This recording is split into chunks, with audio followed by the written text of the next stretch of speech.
Maybe. Make sure my beard is on straight. My mustache is straight. Oh, we're live! Hey, comic book friends, I'm Travis. It's Comic Book Roundtable. It's just me and Rez tonight.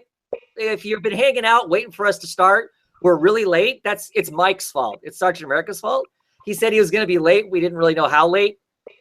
He's off watching Wonder Woman for like the 14th time already, and kudos to him for watching Wonder Woman. Rez, you haven't gotten to see it, have you?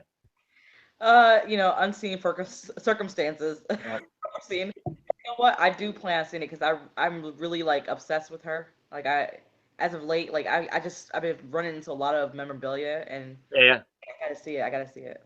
It's fun. It's fun. I went a sneak preview here the night before opening night. So Thursday I went and watched, and it was fun. The crowd was awesome because the crowd, there were clearly there were guys in it because I was there, but it was either ladies who are probably in their 70s, or it was like little girls. I mean, this seemed to be that's what it was. So yes, I was sitting around all these.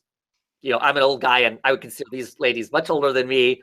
Them cackling away through the movie and whatnot. It was a lot of fun. So yeah, it's pretty cool.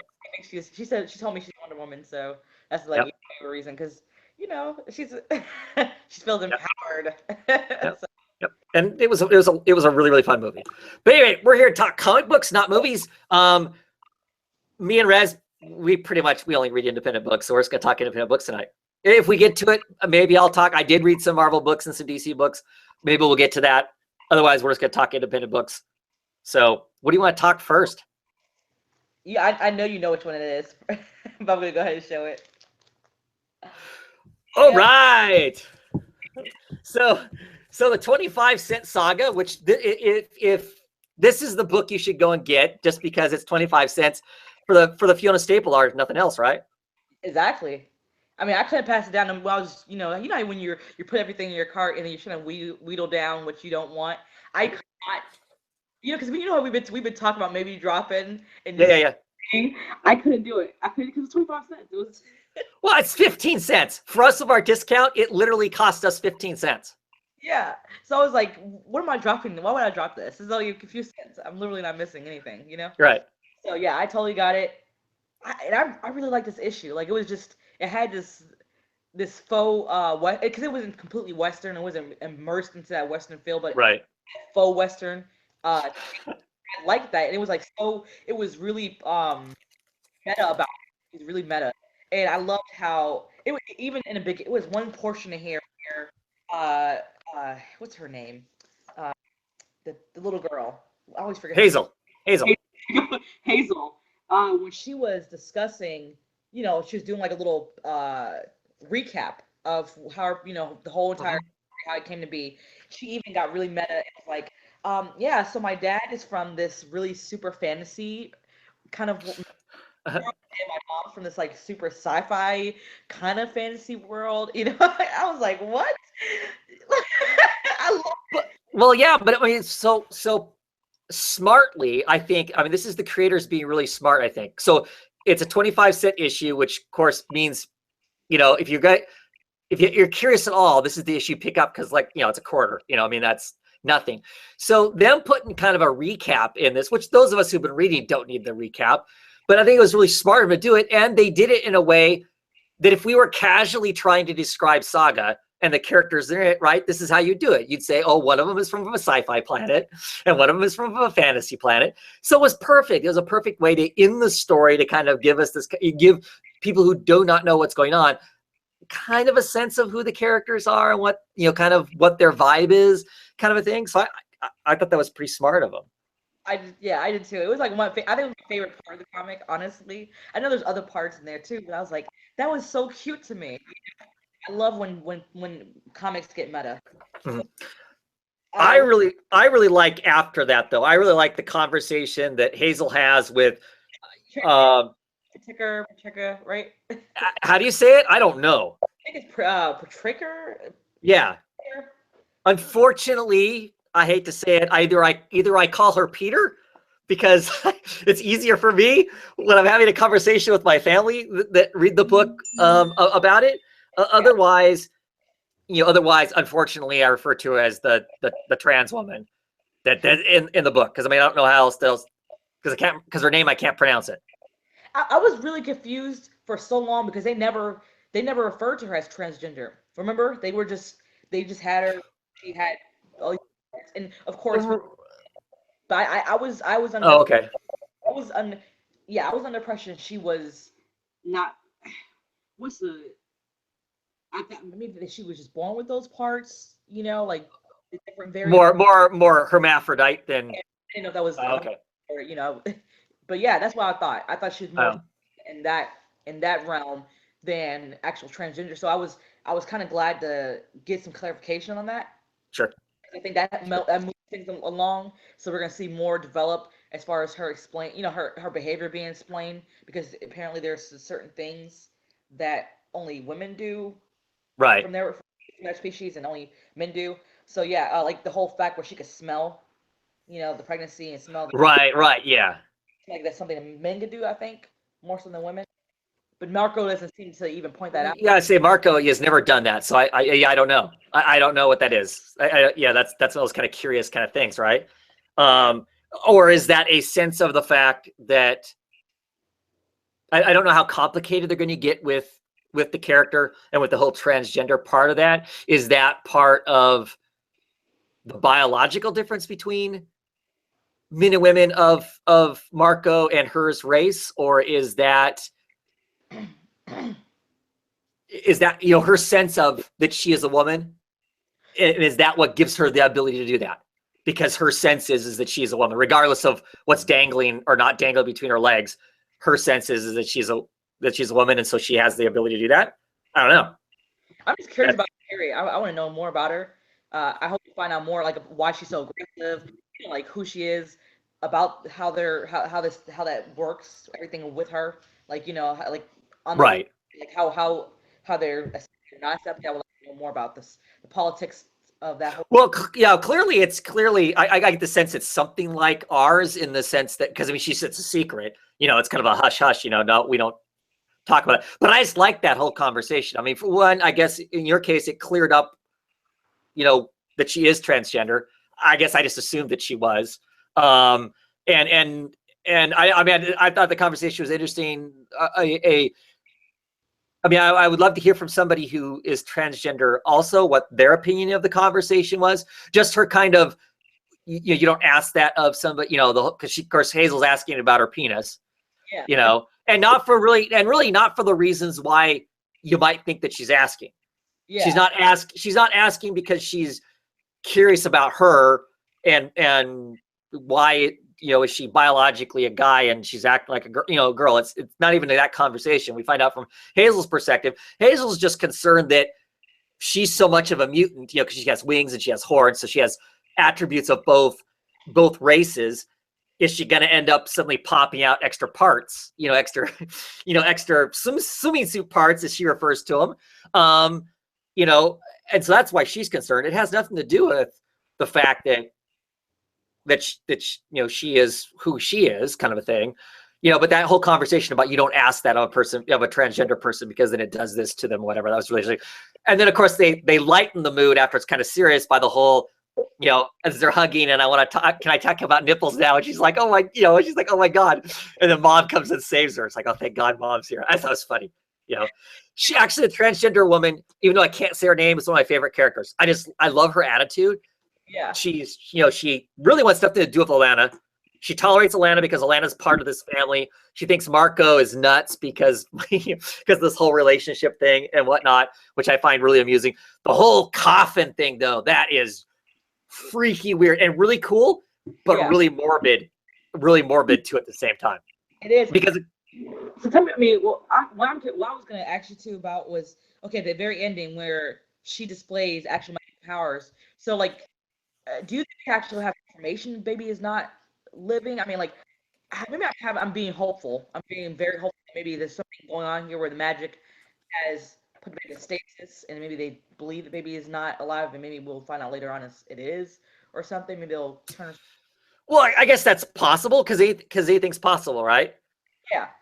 I'm more inclined to believe that because the baby is at least part of Marco's race, part of the race that comes from the Wraith, that's what's giving her. Alana can suddenly, her hand's a flamethrower now, suddenly.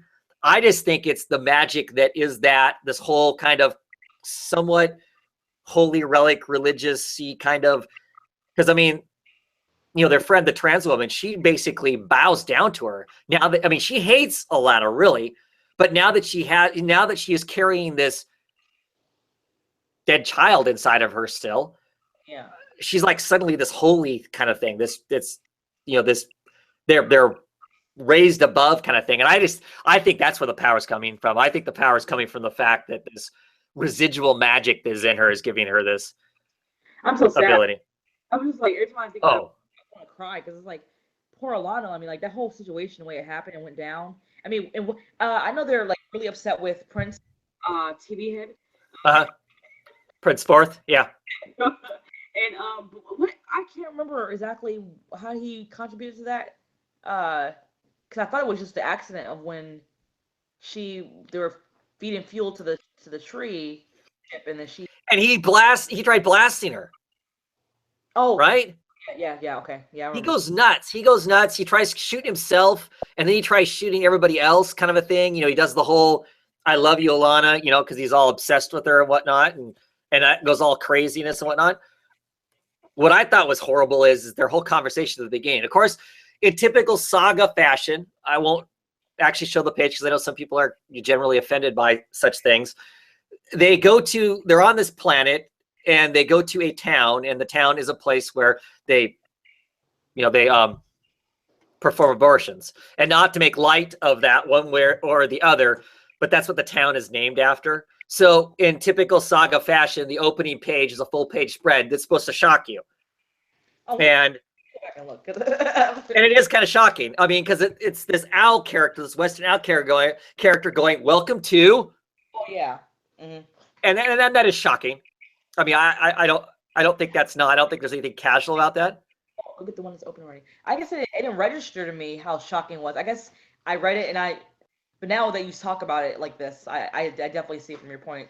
Right. So they're going there acting like they're a couple. She's acting like she's a couple with Prince Fourth, who is partially responsible for the dead child she's now carrying, looking to have this problem taken care of, and they have to act all cute like they're a couple. It was really twisted, and I can't imagine what that would be like too, also. But yeah, I don't know.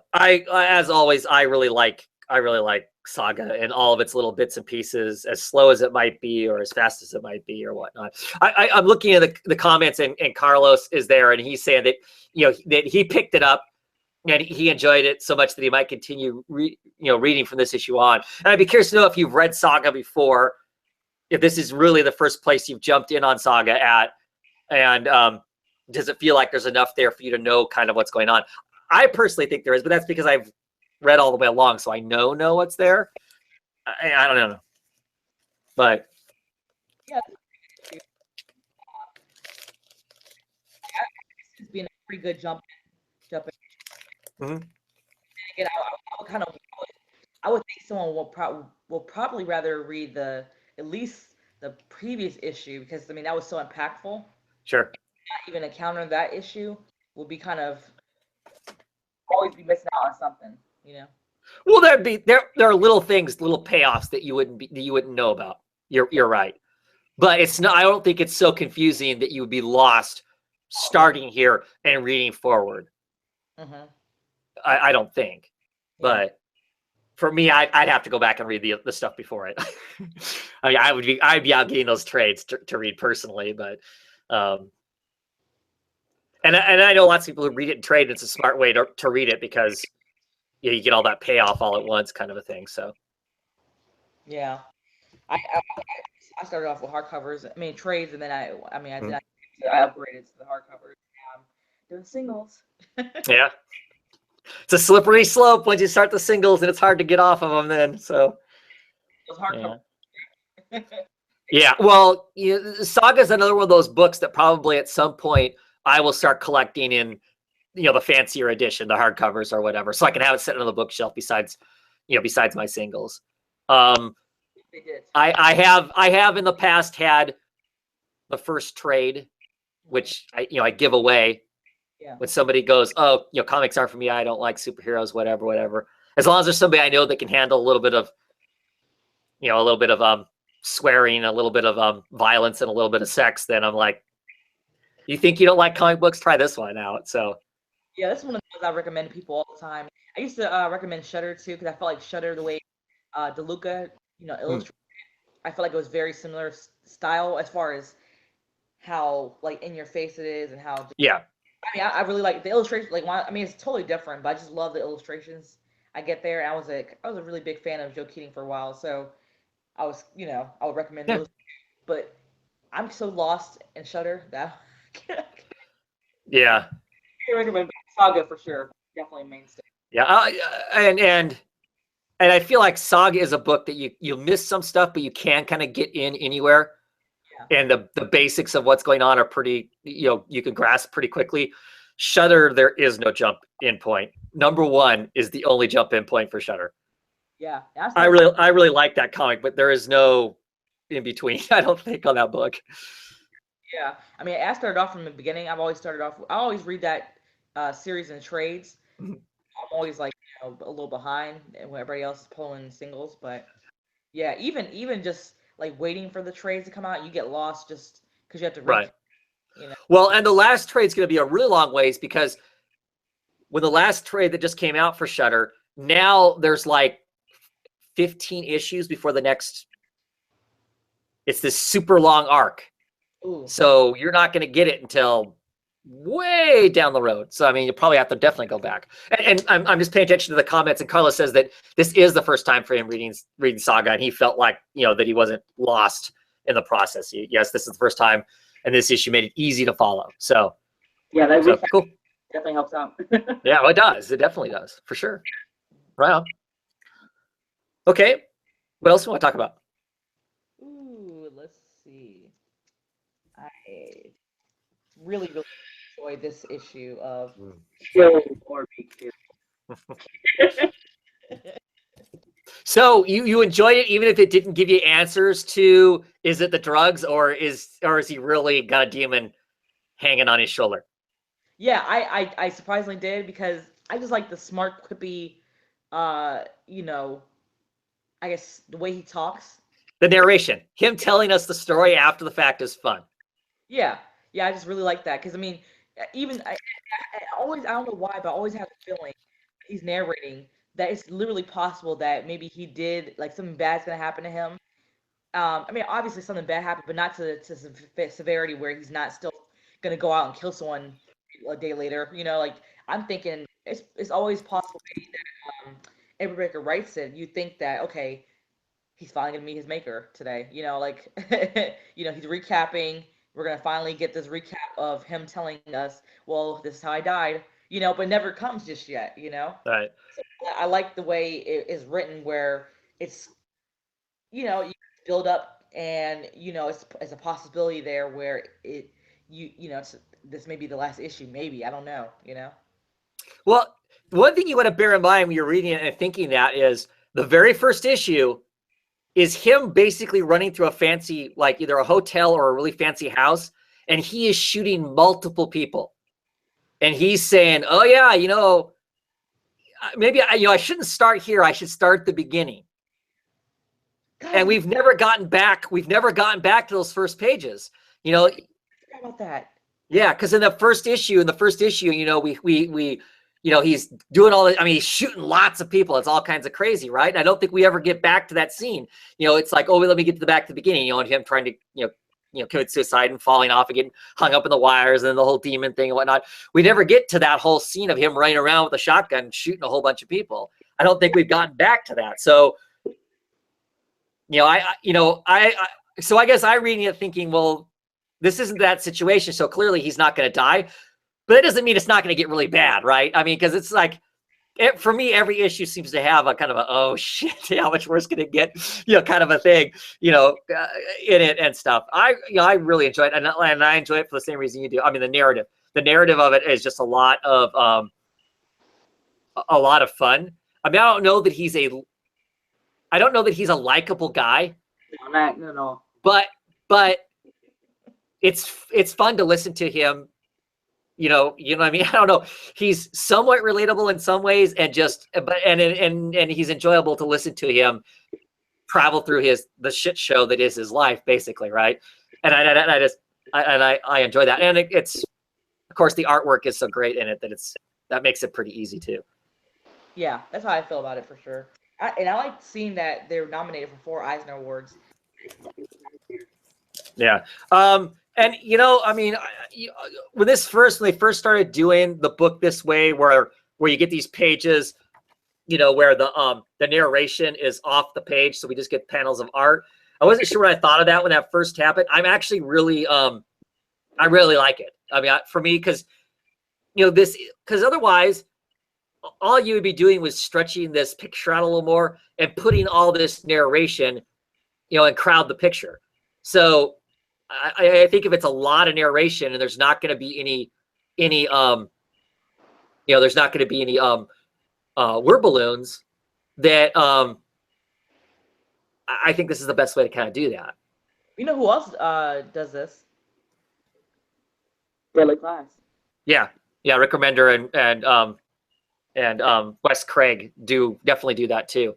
Yeah, and I think it works really well. I mean, both of them do it. And I think to me, it's a smart way. I will say this: I think that I actually think that Wes Craig does a better job panel layout with that, because his panels aren't like a simple grid. I mean, his panels, are long and skinny and wide, and so it adds to the energy of the page. I definitely feel like I get a lot more going on, a lot more energy with Wes Craig's. So yeah, I definitely agree with that. Yeah, I could say I feel like it's done better as far as the translation of of the how you receive the text compared to one over the other. But I still love the art. I mean, don't get me wrong. I mean, I any book these guys are on, I'm reading, because it's gorgeous looking stuff. So yeah. I forgot which one I'm trying to collect. It still hasn't gone down from over $200 for one of the hardcovers. Oh, really? Yeah, I'm still. I said I'm I'm collecting everything if I can. Yeah. So far, everything I've really. What was that? When they do the comic within a comic, where like the what's the one with the little werewolf boy? That one. Oh, Criminal, right? Isn't that like the Criminal thing? And it's that kind of that spin-off, because there's like an ad in the back of the book for it, right? Yeah, they had like a Savage Sword look one, and then. Speaking of advertising in the back, are you gonna get this Mikey and Nikki, this new story in the back? I haven't actually read that yet, because isn't that just their kind of their. That's their little backup story thing that, sometimes it's about people of certain eras and whatnot, right?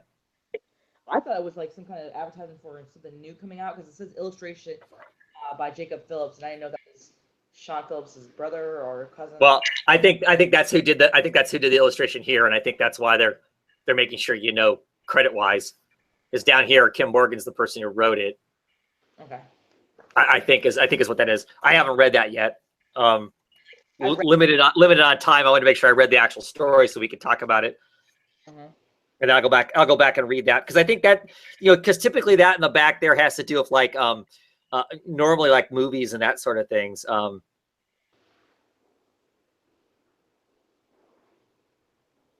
Yeah, I don't know. I'll have to read it to see exactly what it is, but I don't think it's an ad for. I don't think it's an ad for a book. I think it's I think it's the little thing they put in the back of some of those.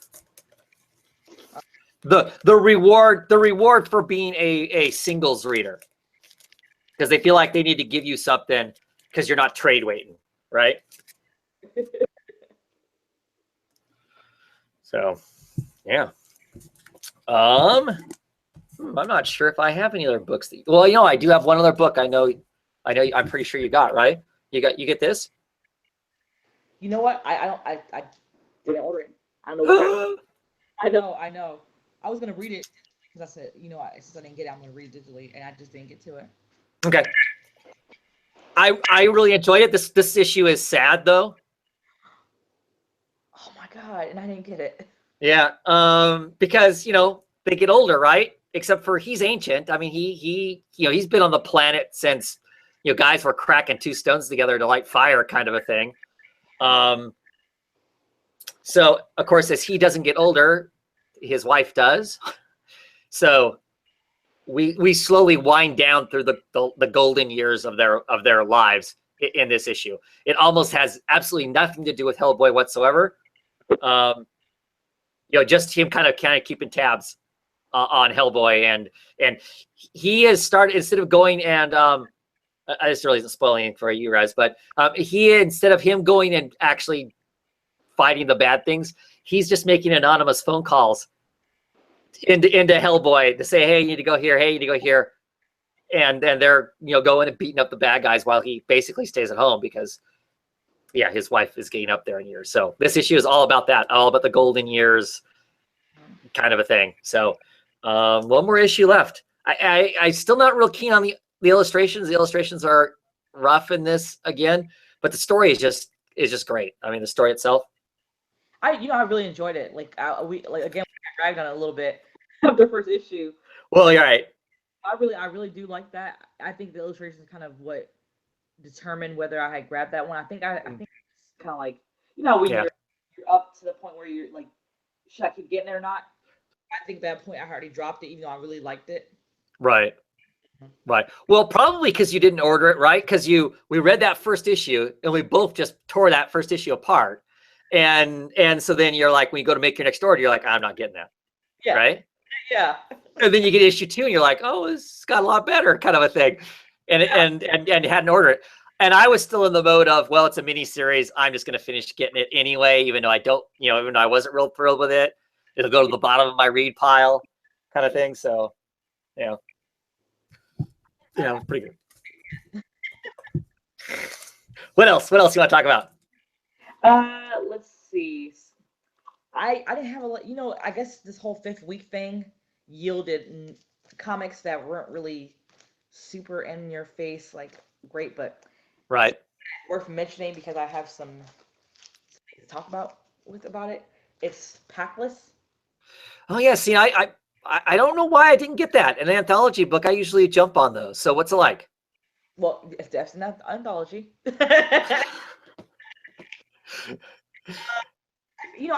I just grab things. Usually, I put it in my cart and I try not to spoil it for myself because I feel like if I read the description, I'll know what it's about. And right. So this one, I forgot what I grabbed it for. I think it was the name alone that grabbed me.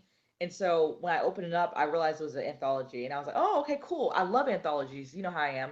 So there was this one story, the first story, which I think was the most neurotic, weird story I've read, and it just didn't translate very well. And we learned from him that the inspiration for that story was due to the fact that he kept having he had this dream, and he kept trying to translate it on paper, and it would get away from the story, would get away from himself, and somehow evolve into something else, and it would never come out right. And this is an attempt to relieve himself of and just be rid of it. And he called the first story "Mushroom Bodies," which he explained that the inspiration for that was due to the fact that I guess roaches, they have this ability, I guess, to think or something and do something else at the same time, which is, I guess, the mushroom factor or something. I don't know. It's something weird.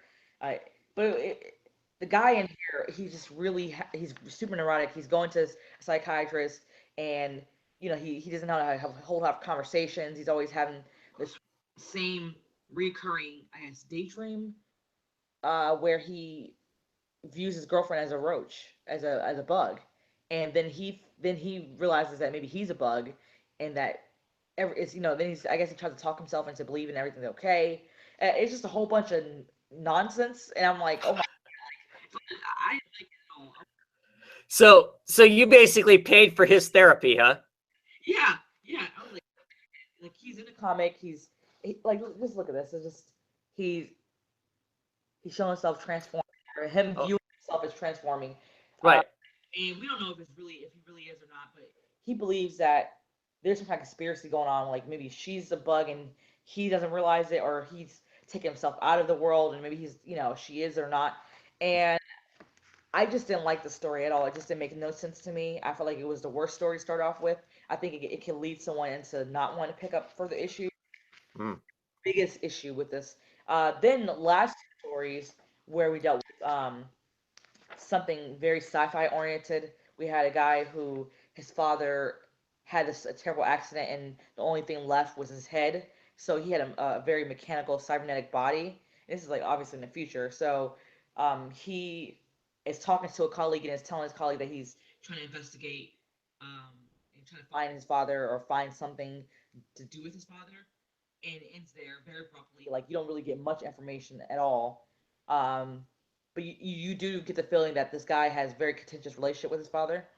And then the last story was a story where this one girl, she encounters another female who was abandoned on a planet, and she's in search of her ship. And she goes against her command and trying to help this girl. So another sci-fi story. That one seemed very intriguing. I like those. So I like the last two, but the first one was it was hard to get through, for me, at least. It was just a little too much for me.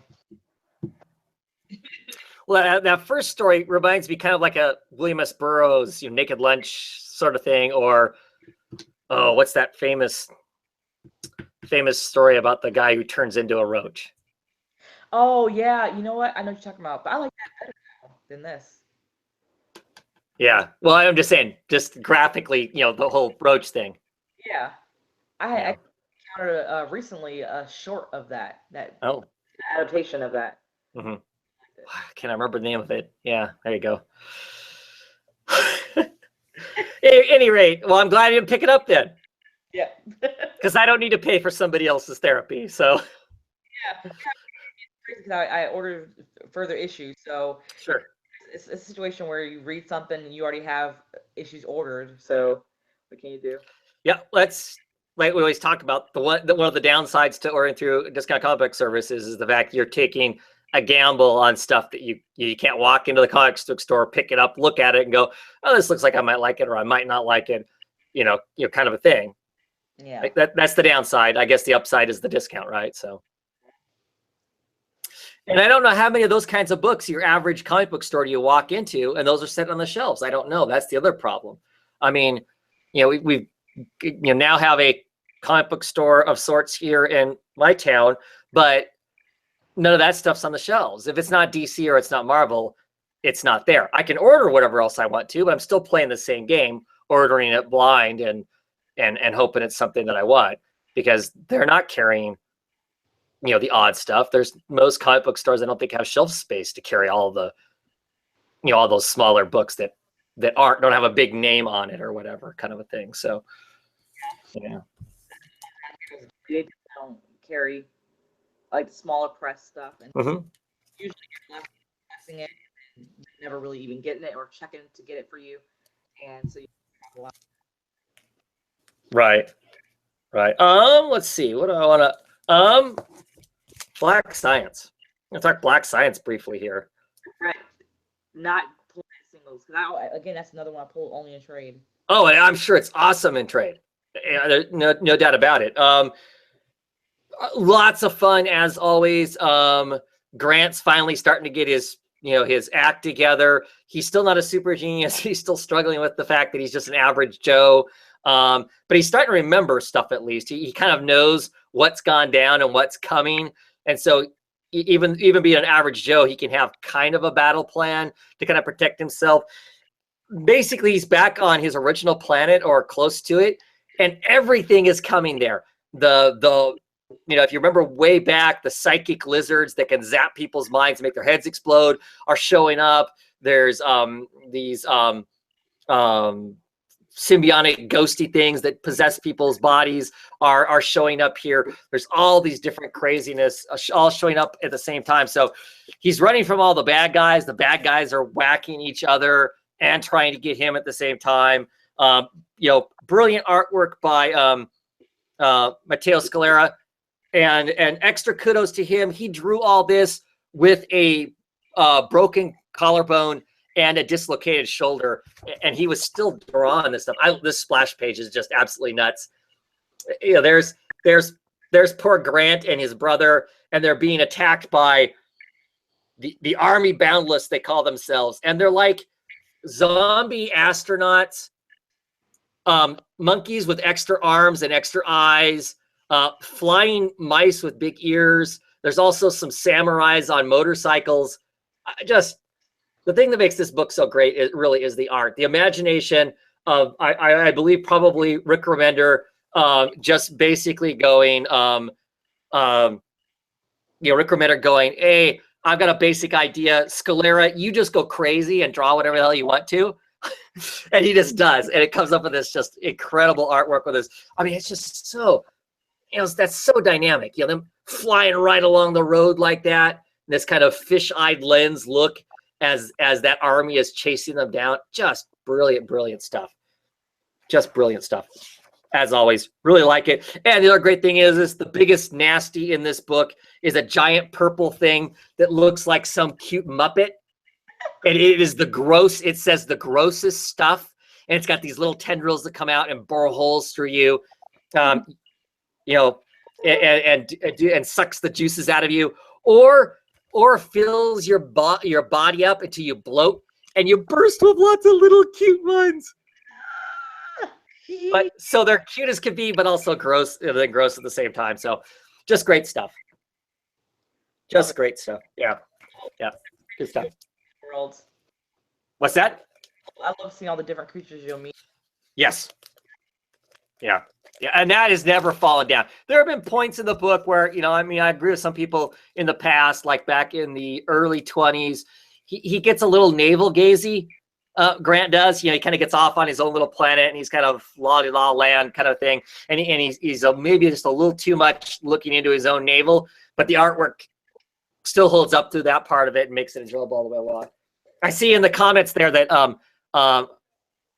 Ryan is saving us by telling us what the name of the Kafka book that we were trying to remember earlier, that it was Metamorphosis. Yep. Right? That we were trying to remember. So cool. Much appreciated. How can we? I don't know, because as soon as I see it there, I'm like, duh. I know, right? Well, I could see the covers. I mean, I own a couple editions. I can see the covers in my head, but I could not see the title for nothing. Yeah. Oh my goodness. Take our literary cred away from us, I guess. Go back to reading my People magazine and leave the heavy stuff alone. Alrighty, Lara, that's what we talk about. Let's see. I guess this is mildly interesting. I had a paragraph for this. It's by Titan One Studios, one of their newer titles in the universe, as the Night Guardians of Relativity, which I really do like that series. This is kind of something that's in the same universe, but it just didn't feel right. It didn't feel like it belonged. I feel like they were trying to force a connection between these characters in that universe.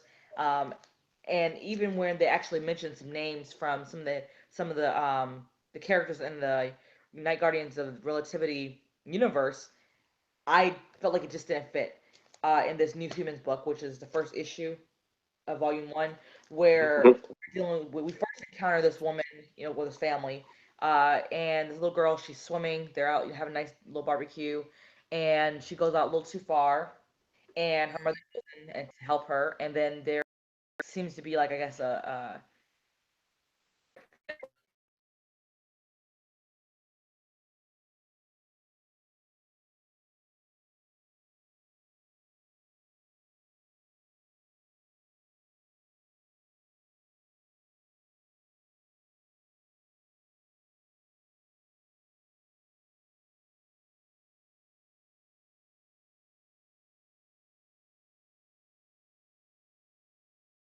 of enough money to get a human body. It's kind of strange. I mean, has the makings of a good sci-fi.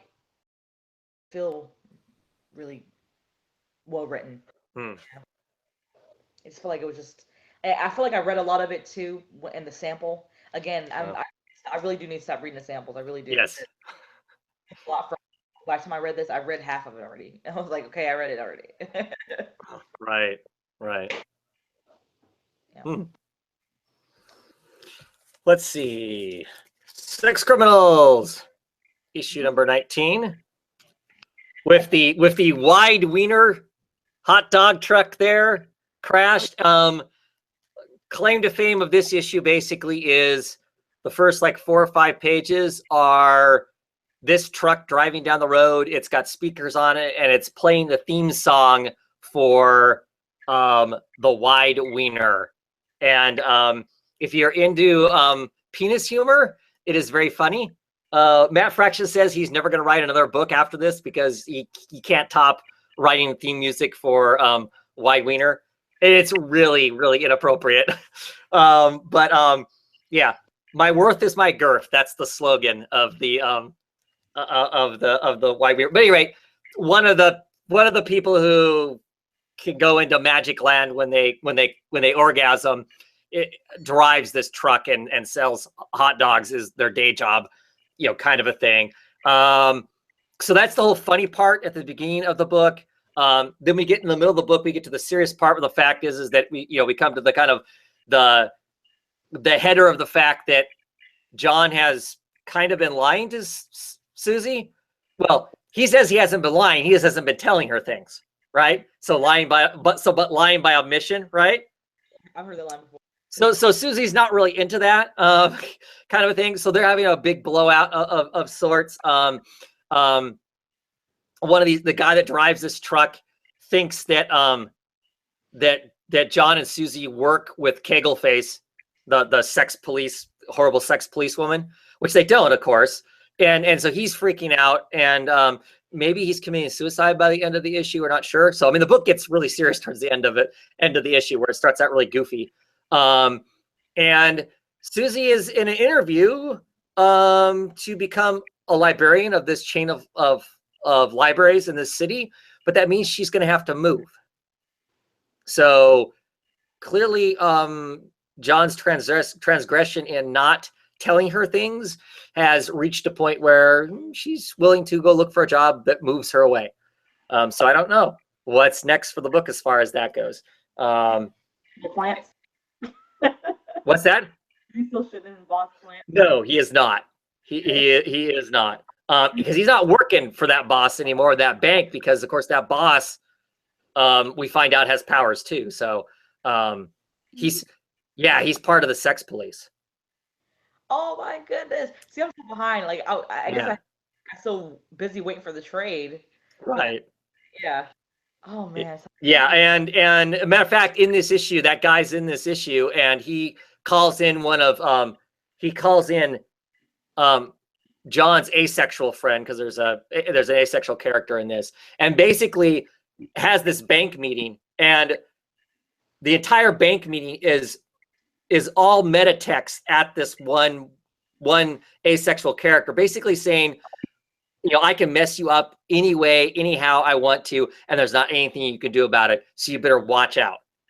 I mean, this whole thing, I mean, he's talking sales charts and whatnot, but the way he's delivering it is all directly to this one person. So it's really cool. I mean, it's smartly written, but, more frightening. So I don't know how long this book, how long its legs are.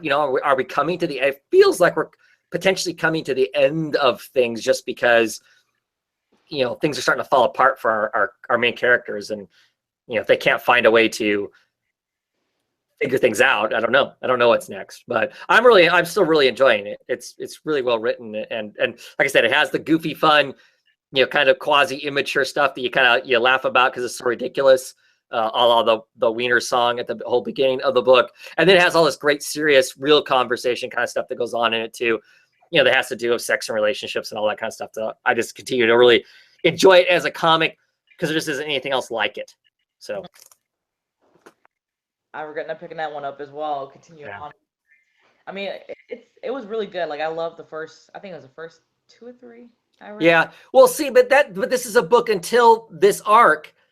You get a book, and then it'd be like 4 months, and then you get another issue. And then it would be 2 or 3 months, and you might get another issue. That's hard to read in singles. So I see why people go to trades. Trade just makes more sense. I mean, one of my complaints with the independent books is if they're like writing what they consider an arc or a trade's worth of comics and they take a 2 or 3 month break, fine. Because you at least got that little piece of story that cohesively makes a little bit of sense to the bigger picture. And then you come back a couple months and you start reading again. This, Bitch Planet, and there's a couple others aren't taking breaks at a trade's worth or an arc's worth. They're just kind of seemingly falling apart and we won't see them for months and months. Then all of a sudden we get an issue. And then for months and months, and then we get an issue. That's hard to read that way. I mean, I'm a dedicated reader and it puts me off. So I know a lot of people that puts off and they just go to trades. So I get it. I mean, I appreciate this arc because they wrote and drew the entire thing. It's all in the can. They're just releasing it.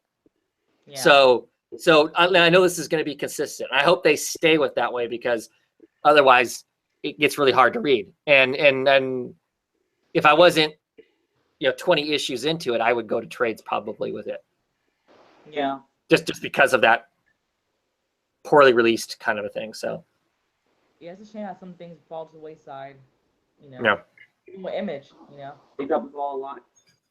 Well, right, because I mean it's all on the creator's timeline. Whereas I appreciate that in one way because I know I'm getting their quality work because they aren't putting it out until they know they have it right.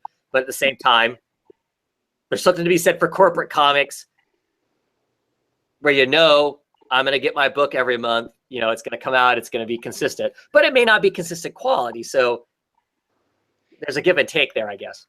Sometimes I read some of these books, independent books, and sometimes I think that they would benefit from having someone look over their book before they actually think about publishing it. Because there's things where I'm like, if you had some other input in this, you could have had this, just like the perfect example is this anthology this one Pathless. I had read over that. I'm pretty sure they could have been able to kind of circumvent that first story from at least being the first one that was read and kind of push forward one of the better ones. That way, maybe put that one in the middle. That way you won't feel as if, wow, this is an exhausting book trying to figure out what the story even correlates to. Right. Well, some of these Image books do have editors. I mean, the creators are paying somebody to help edit their book, which I think is smart. I don't think you should be going into it blind, kind of a thing. So, yeah. I feel like some of them lack more of the I guess where you have the corporate comics where there's very, very strict kind of micromanaged kind of direction where they go. Right. You don't have that so much in the independent books. It's usually this is my work.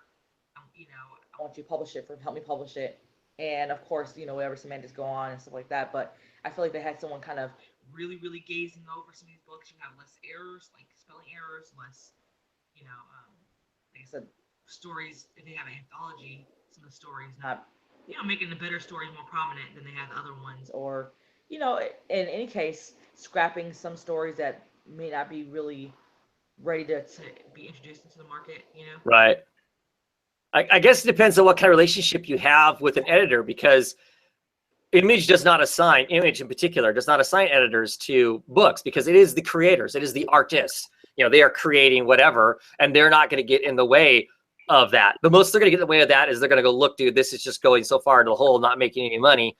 You're, financially going to ruin yourself, and they'll help you dial back and not produce if that's that's what it comes down to.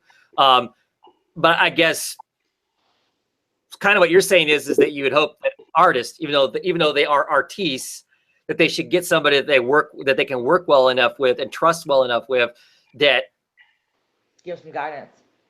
Right. Creative guidance, not just the spelling thing. Yeah. Well, that's kind of a fine line, right? Between, because you don't go up to Vincent Van Gogh and say, no, you should make the swirls go clockwise. You should make them go counterclockwise in Starry, Starry Night, right? So where's, so I mean, I'm sure as artists go, where's that line between creatively what I want to do versus what we think is going to be a better story or more financially gainful, what's, kind of an interesting line to try and figure out how to walk. Yeah, I would think. And some people have good editors to help them with that stuff and whatnot. I know there are some of them that support team. Um, You get that would be a good option to have. Just have a support team where right. where they're helping decipher what direction to go in. Like, hey, we're gonna help. We're gonna try to get this work out here, but why don't we tweak a little bit here and there? Maybe I guess that would be a concept for things like that for the creator-driven comics. Mhm. What it's put out there is it's top notch. I mean, we've read so many different things, and sometimes it's not always a hit. But like one thing that comes to mind is that Godshaper. You know how we both agreed that there's some elements in that book that could have been dropped out completely, and they could have focused more on one story, and then threw everything else into the next issue. Um, they have the some kind of creative team that was kind of helping establish something like that. Right. How the continuity would go in the story. It would be kind Mhm. of you know it probably would be something we would latch onto more. Yeah, agreed. Agreed. There are definitely books like that where some creative guidance to go, you got too much stuff. You got too many ingredients in this cake. Let's take some of this stuff out and make it simple. This kind of a stuff for sure. For Yeah. sure.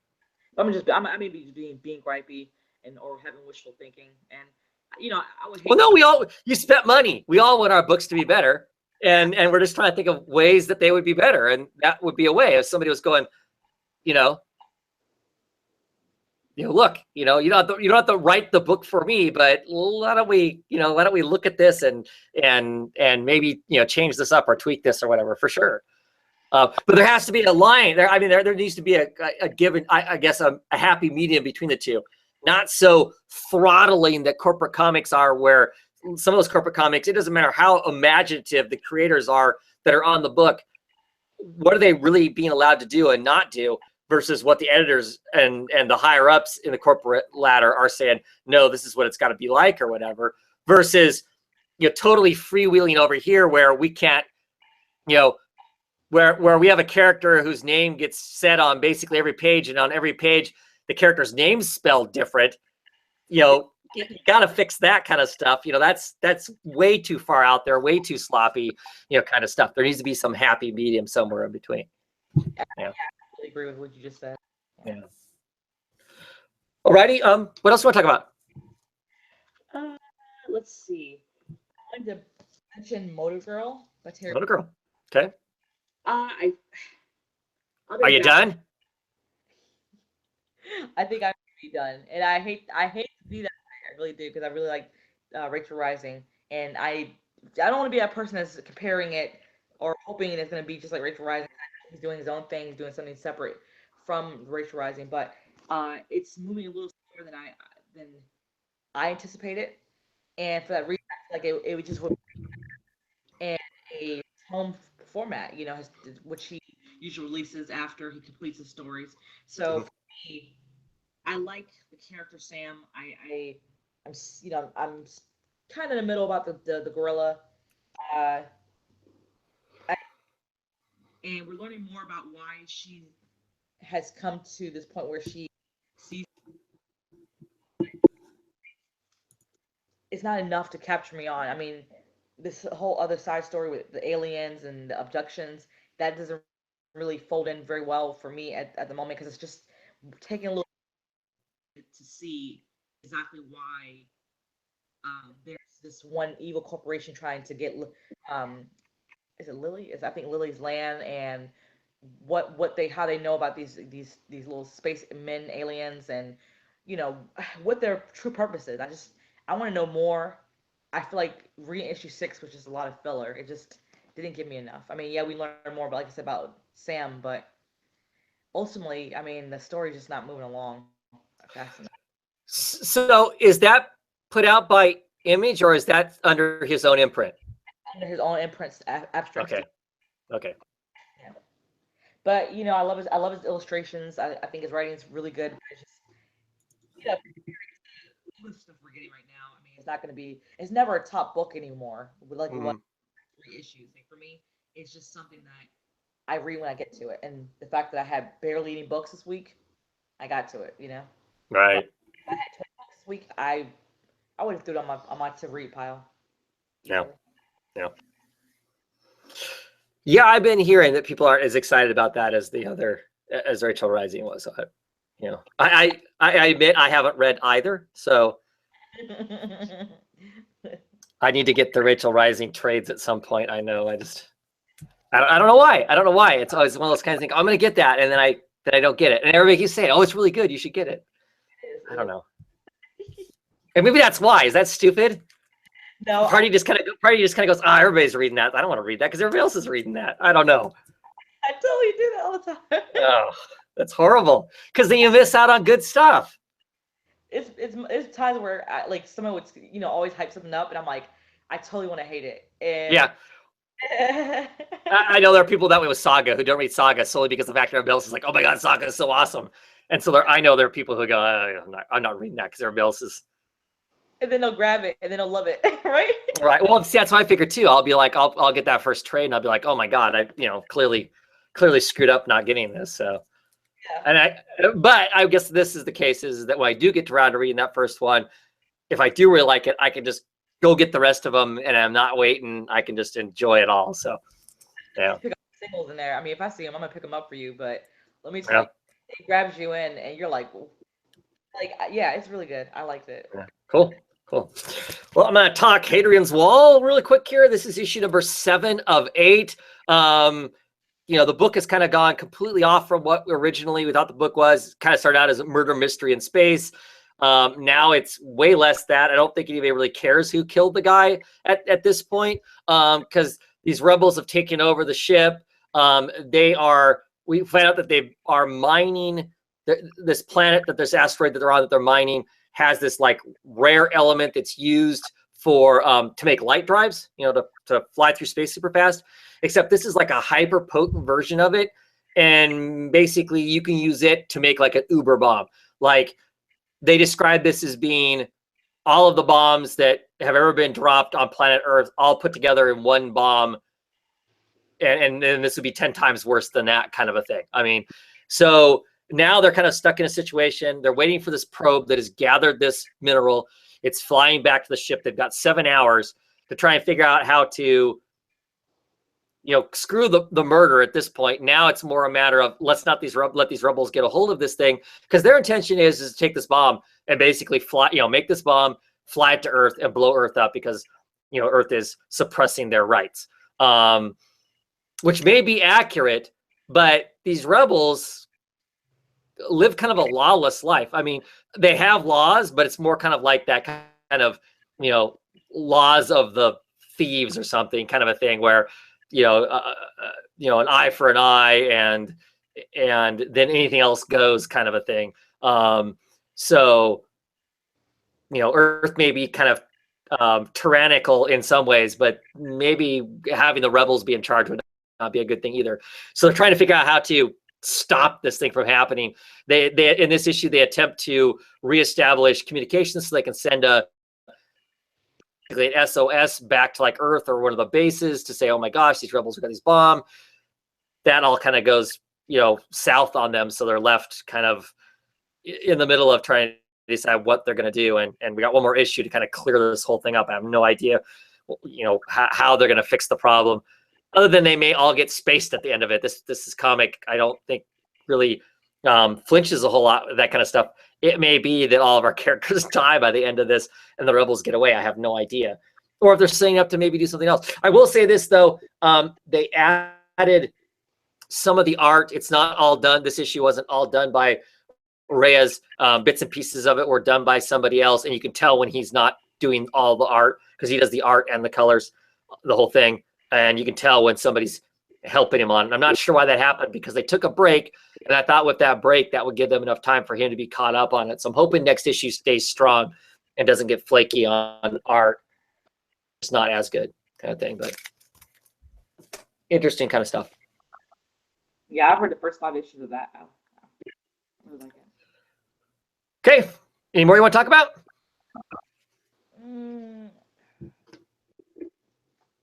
It was just not a really good week. Yeah, it's kind of flat. Yeah, like I read stuff, but it just didn't seem like anything worth even. Well, I can name all them, and you can tell me if you want to hear about it. I have it's books, Little Nightmares. I have that Fissure by Vault. What issue is Fisher on? Number 2. How was it? It was okay. It was the first issue I really Mhm. liked. Number 2 is getting to it to a complete opposite of what number 1 was. Like I felt like number 1 was very political in nature. The way, you know, we're talking about the small little Texas town that has Mike. hey, boom.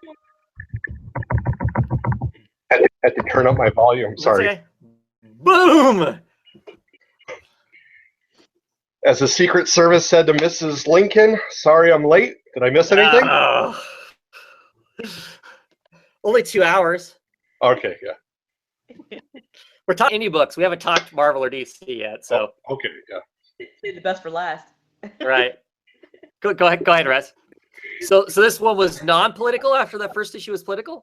Yeah, it feels like it's just now we're going to a territory where it's kind of somewhat monster driven, like where, you know, okay, the first one we had this little small town, we had the whites, and they're all Texans, but they're clearly separated.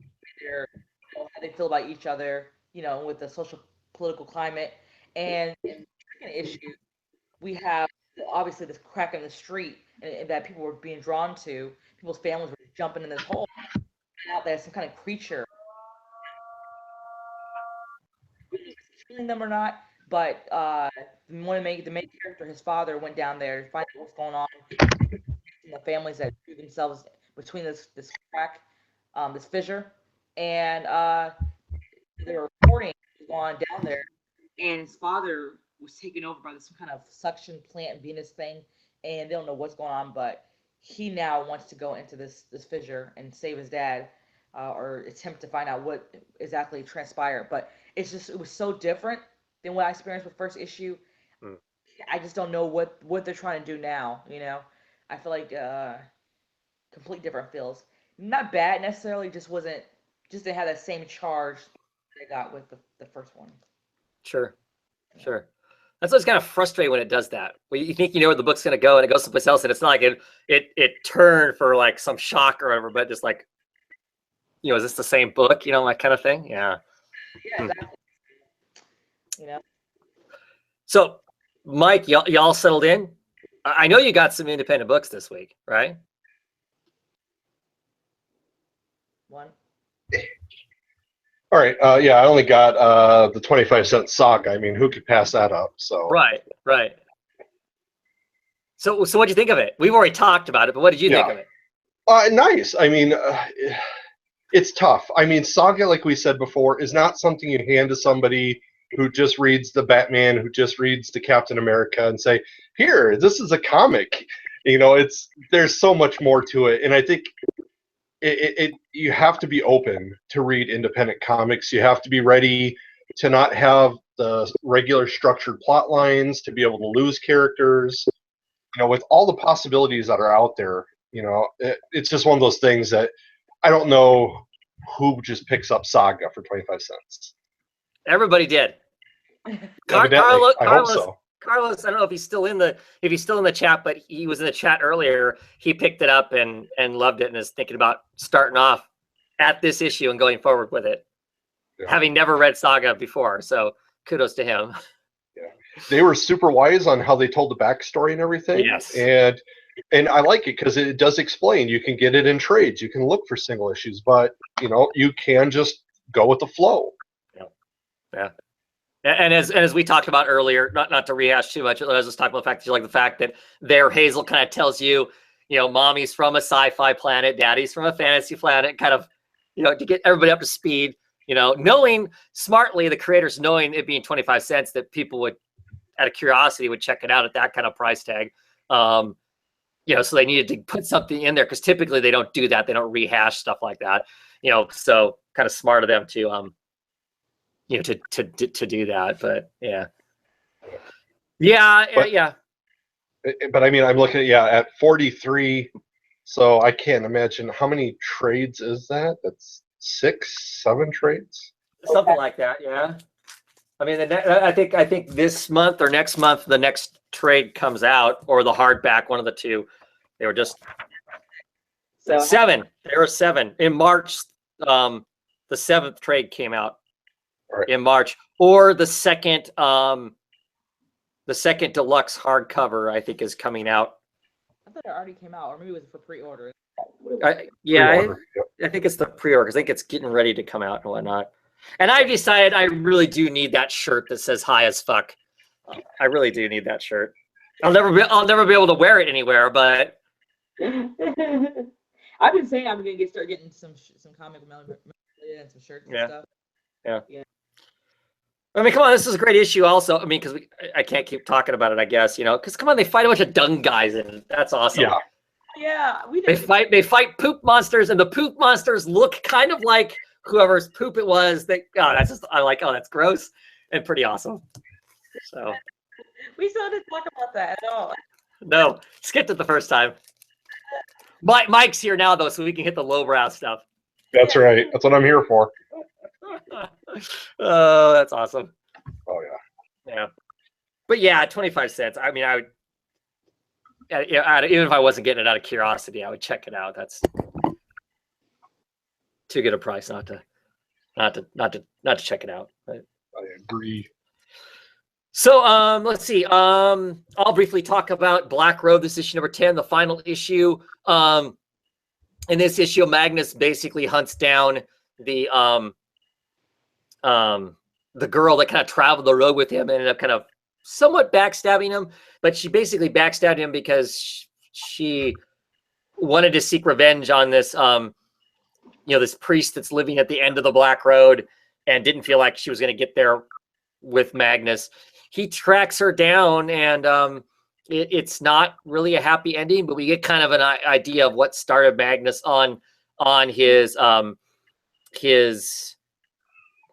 this whole process. We get to meet his first encounter with the Christians and some particular Christians and how that kind of changed his view some and whatnot. I've really enjoyed the book. I would keep reading it if it was going to keep being, but it's not. This is the end. But I still really enjoyed it. I like the Gary Brown, right? Yeah, Gary Brown artwork with David Keg colors on it and stuff. It's good stuff. Wasn't it before? What's that? There was another completely different artist on there before, wasn't it? No, it's always been Gary Brown. Okay, I know I picked up the first 3 issues of that, and I just wasn't with it. But at the time, I was boycotting Brian Wood. Yeah, sure. I totally get that. I totally get why people would. He personally is a bit of an ass, for sure. Right? I don't really have any other independent books to talk about. No? Okay. Nope. I don't know of any independent-y kind of news either, really. So let's talk a little bit of Marvel. Okay. Did you get any Marvel books, Mike? I'm trying to remember. Yeah. I watched your poll video, but I couldn't remember. Yeah, the Hulk. Yep. I'm sorry. This, I think, is my last one. I was maybe expecting too much. This really felt like it fell flat, both in writing and even the art. Same artist, but it really felt she was rushed or something. Because I didn't feel like I got any of those good pages like we did previously. And the fight was a letdown, her hulking out, because it's a tragic moment for her. And then even the one good thing is the Miss Brown, who is at the apartment, understanding that she is going through a depression or she is going through, just being a victim. You really felt that, though. That was the one thing I did enjoy in this issue, is it was good writing. You did feel for her, but unfortunately there was nothing else that kept me with this one. Pretty much 100% agree with you. Yeah, if I could say this is my last issue, I'd be happy. I've got more ordered and coming. All right. But yeah, everything about it was flat. I mean, this should have been the moment, right? I mean, because she's being bombarded by this fear monster, I guess, for lack of anything else, called this big black thing that's crushing her down and whatnot, and she's being crushed to death. So if she doesn't Hulk out, she's going to be dead. So clearly she's going to do that. But we also know the whole post-traumatic stress syndrome thing. Does she want to do this? Does she want to do this? All excited. What is she going to look like? How's she going to be? She is gray, right? She's gray with weird green stripes on her. And I hate it. I absolutely hate the look 100%. Let's see here. Let's see if I can find. Okay, so here's a relatively clear picture of her. She is gray with these, I don't know. I'm going to be really mean to the colorist and to the artist here. Lazy splotches of green slapped across her. I don't know. She's got kind of a weird hunch. She runs on all fours. Yeah. So she's not hulked. She's feral. Yeah. I mean, the one thing about Jennifer Walters, when she becomes the Hulk, she gets bigger, taller, and green, but she's not like, roided out like the Hulk is, right? Well, now she's no explanation. She's all kind of crazy feral. She's got these weird green stripes on her. One is across her nose in that bugs me. That bugs me to no end, that look. It's almost like scars or cracked skin, but right. It's not quite. It's almost like a gas or something. Well, you say that, but then this one, the way it's colored, it looks like it's laid across, like it's a big old fat vein across her nose. And otherwise, most of the time, her face is blurry. Though there's one panel in the entire comic that I actually liked. Let's see if I can that panel with the mouth. I do like this panel. When she's in anguish, because right here she's about ready to lose it. She can't decide what she's gonna do. She's gonna just kill everything. No, she's gonna run away. No, she's got to save this person. I 100% agree with you on basically everything you said, Mike. I mean, the one good part of it was the fact is that the person who the monster's kind of attached to is as much a victim as Jen is, clearly. So there's that little bit of fight there. Even the Bruce stuff at the beginning of this was a yawn. It was just all a yawn. I mean, I don't. Really disappointing, because I've really liked this book and have kind of poo-pooed other people who have been bitching about it being, more of a post-traumatic kind of a thing. Kind of going, getting after them for not allowing the book to tell some other parts of the story and whatnot. But, yeah. That's how I feel about Jones. It started off with a good bang, and then it just kind of wilted a little bit. Yeah. This should have been the exciting moment. Nothing about it worked. The art didn't work. This version of the Hulk makes no sense to me, right? Because she's emotionally damaged. She completely takes a different form. Is that why? I mean, somebody needs to explain to me why she's so radically suddenly different, or is it just purely artistical and we're supposed to just take it at that? See, that's why that's my problem with Marvel and its entirety. Like they're putting stuff out. I feel like they rush it, and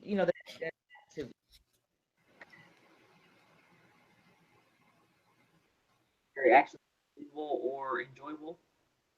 Yeah. Well, but with this comic, I felt like they were letting the creators kind of tell their own thing. Yeah. Really? They were using something that was created out of Secret Wars, right? No, not Secret Wars. Was it Secret Wars? Secret War, or no, Civil War II. Civil War II.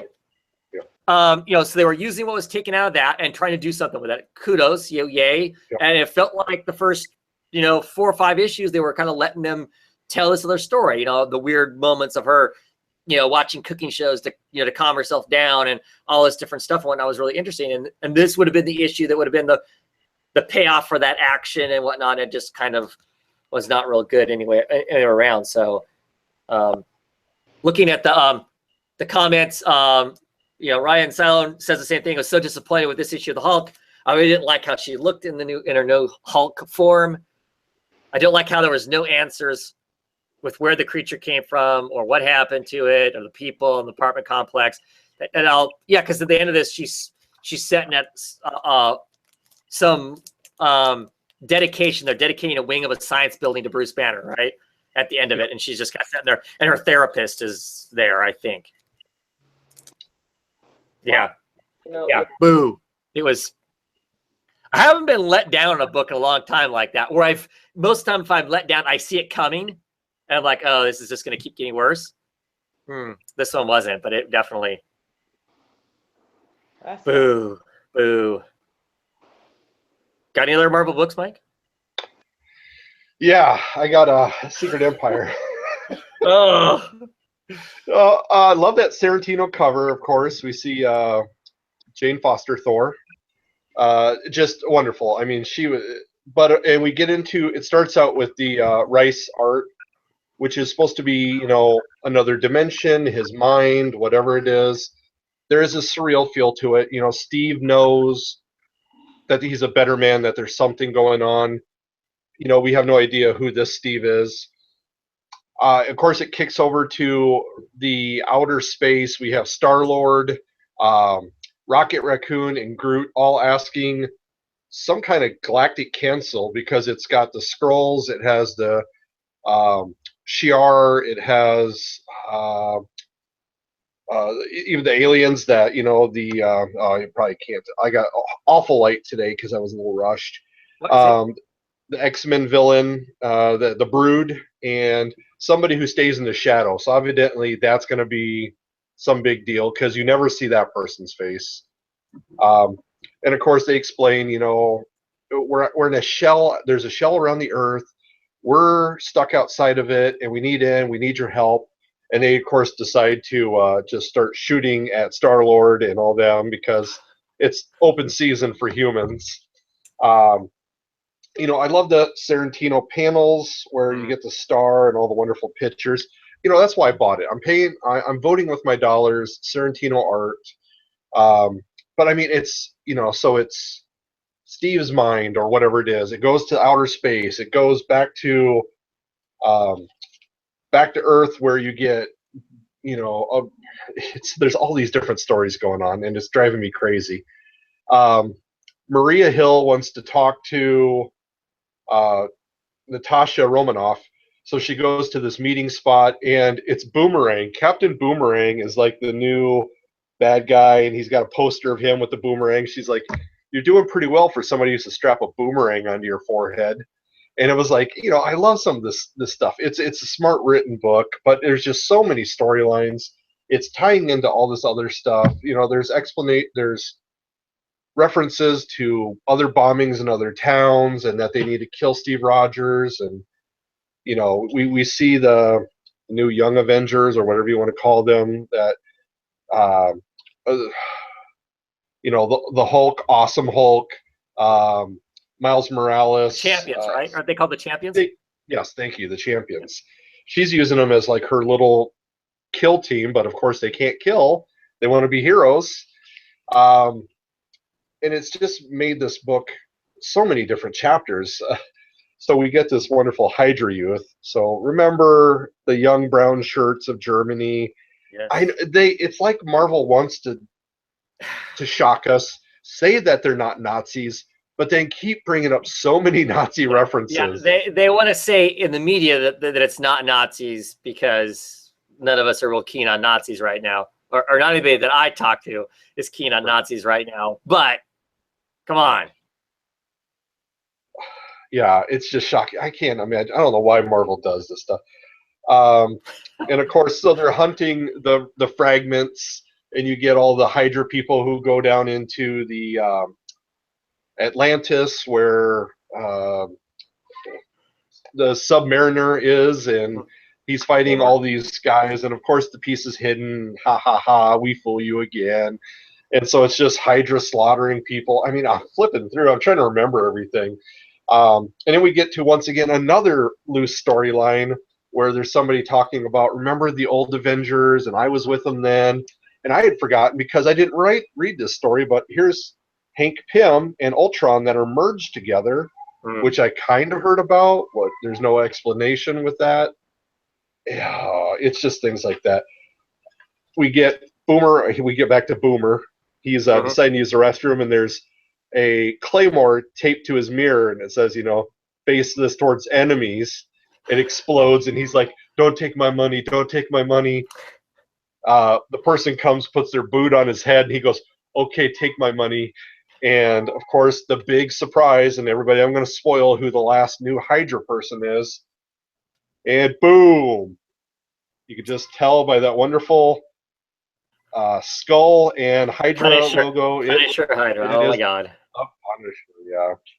So, I mean, I don't know. There's so many things that, yeah, I'm not reading everything Marvel. I love Marvel, but I'm not picking up everything.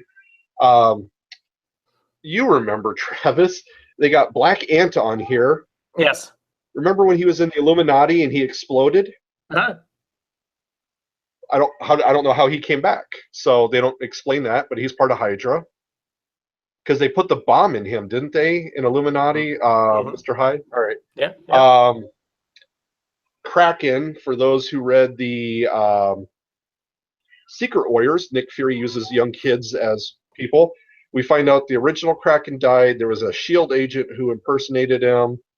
No explanation there on, is this the Fragment? Is there whole entire books that I should have read before this? Once again, I mean, this is clearly you're supposed to read the whole Marvel line, Mike. Come on. Yes. It obviously is going to be a payoff for whoever is reading every single Marvel book. I did see the Uprising came out, so that is Natasha and the Champions trying to be, this resistance group. It's just I love the art. I love most of the storyline, but there's too much storyline. Like I said, there's this thread, there's this thread, there's this thread. Yeah, you need 10 books to finish this all up because you keep telling me more and more stuff, and none of it really seems to matter. We didn't touch back to New York where everybody's trapped in the dark bubble, and so there's still all this other stuff we haven't even touched on. But so yeah, I mean, I liked it. It was my better Marvel book this week. So yeah. Sorrentino art, I loved it. Sorrentino art. I was gonna say, yeah, it's saved by the Sorrentino art, huh? Yeah, they pulled him off of Old Man Logan. Somebody had to do like 4 or 5 issues of Old Man Logan because they needed him for this. So Marvel says it's not the artist, but they sure pulled a great artist off of a book. Right. So. Yeah, Marvel's going to be eating their words on that one for a long time. So I got Doctor Strange, issue number 21. Yeah, God bless it. Yeah, I saw some people talking on Twitter that this is issue 21 and last issue was issue 19. Okay. I'm not 100% sure that's right, but anyway, so this just jumps right into, we're in New York, right? New York's under this bubble, I guess. Yep. News to me. Of course, you know me, I'm stubborn and potentially belligerent. I won't read that first page. Yep. I won't read this page of wasted comics. Just to let everybody know my opinion on the Marvel first page there that explains it all. It does, Cosmic Cues, Transform Rogers, Captain America, Ultimate Hydra Age, blah, blah, blah. But it doesn't really tell me much other than they're stuck in a bubble now that I'm just glancing at it. So that doesn't really, not really worth it. So, and it's just, Doctor Strange blasting the hell out of some, icky monster and having a conversation about the fact that, magic's still kind of jacked up. You can't just throw spells anymore, but there's lots of objects. He's got a hatchet and he's chopping away on, cutting heads off of monsters and whatnot. You're not even sure what he's up to. It takes about half the comic to realize that he is inside. And there's some cool art. The art's by different artists. The artist is Henrich. Not the same style as the guy who was doing it all along. He did the cover. Chris Balcio, who was doing it. It's not the same, but I still like it. It's a different style, but it's still cool. I mean, here he is inside the mouth of this monster. That's its giant tongue. He convinces it to spit him out so then he can kill it off. But which is all kind of fun. But then suddenly, right in the middle of it, across town, we find out that stuck to the side of the Empire State Building is in a smaller bubble inside of the giant bubble is the Sanctum. Doctor Strange's house is stuck up here. So for whatever reason, Daredevil carrying a sword, Spider-Woman minus her backpack, and Ben Urich are climbing. So there's Ben. He's got his mountain climbing gear on, and he's carrying a sword too. He's actually got the pickaxes climbing yeah. outside of the building, to find a way to get into the place because they think Doctor Strange is who's going to be able to get the giant bubble off of them. That makes sense, at least. Yeah. Some giant weird magic bubbles over the top of you. Clearly, go get the Sorcerer Supreme to get rid of it. Daredevil gets inside somehow, gets screwed over by Maldo, is in there faking like he's Strange, and I don't know. It was kind of I don't know what the hell's going on. It made some sense, but I didn't care. I don't understand what the greater threat is beyond the monsters that are right in front of them. So, I mean, like I said, it's a cool monster fight, for what it is giant monsters and whatnot. But I was at least excited, thinking, oh, hey, Dennis Hopeless, it's going to have Spider-Woman. I love Dennis Hopeless's run on Spider-Woman, so it's all going to be good for that. There's not even any good Spider-Woman lines or any good play between her and Ben, really. So that felt kind of wasted. At the very end of it, the Kingpin drives a limo like off of the highest level of a parking garage and smashes into the head of our giant monster and kills it. And he steps out of the limo afterwards and goes, yeah, basically Wilson Fisk just saved your ass. Now you owe me. So those three heroes now owe him, kind of thing. I don't know. I want to hang on for a while just to see what's this going to be like after, the Secret Empire shenanigans are done. But I wasn't very happy. Is that one you could pick up from your shop, though? Yes. Okay. Yeah, so chances are that's probably what I'm going to do. I'm probably going to this will be one of the ones because the shop basically just carries DC and Marvel titles. I will probably next month, this month, the month of June, I probably will not order this unless I see something that solicits just guarantees I want it, and I'll just wait and see what it comes down to and whatnot. So I don't know, kind of a thing, So I don't know. I'm kind of glancing over the comments. Ryan must read quite a bit of Marvel books too, and he's saying that he was really hurried when he heard that Jason Aaron wasn't going to be on Doctor Strange anymore. But I saw Dennis Hopeless was on, and I got re-excited about it. That's kind of how I was too. I was thinking, well, this is probably won't be too bad. And then with having Spider-Woman in this too, he just came off of that. I'm thinking this is gonna be great. I don't know. Well, my hope is that they said, Hopeless, write us 2 or 3 books for the crossover, and then you get to do your storyline. Yeah, that would be nice. Right. I would even pick that back up. So. Yeah, and so and okay, Ryan mostly reads Marvels. That's pretty much what he reads, which is cool. So he's saying that Wilson Fisk has been doing a lot of "I saved you, don't forget it" during the whole Secret Empire stuff everywhere. That's his.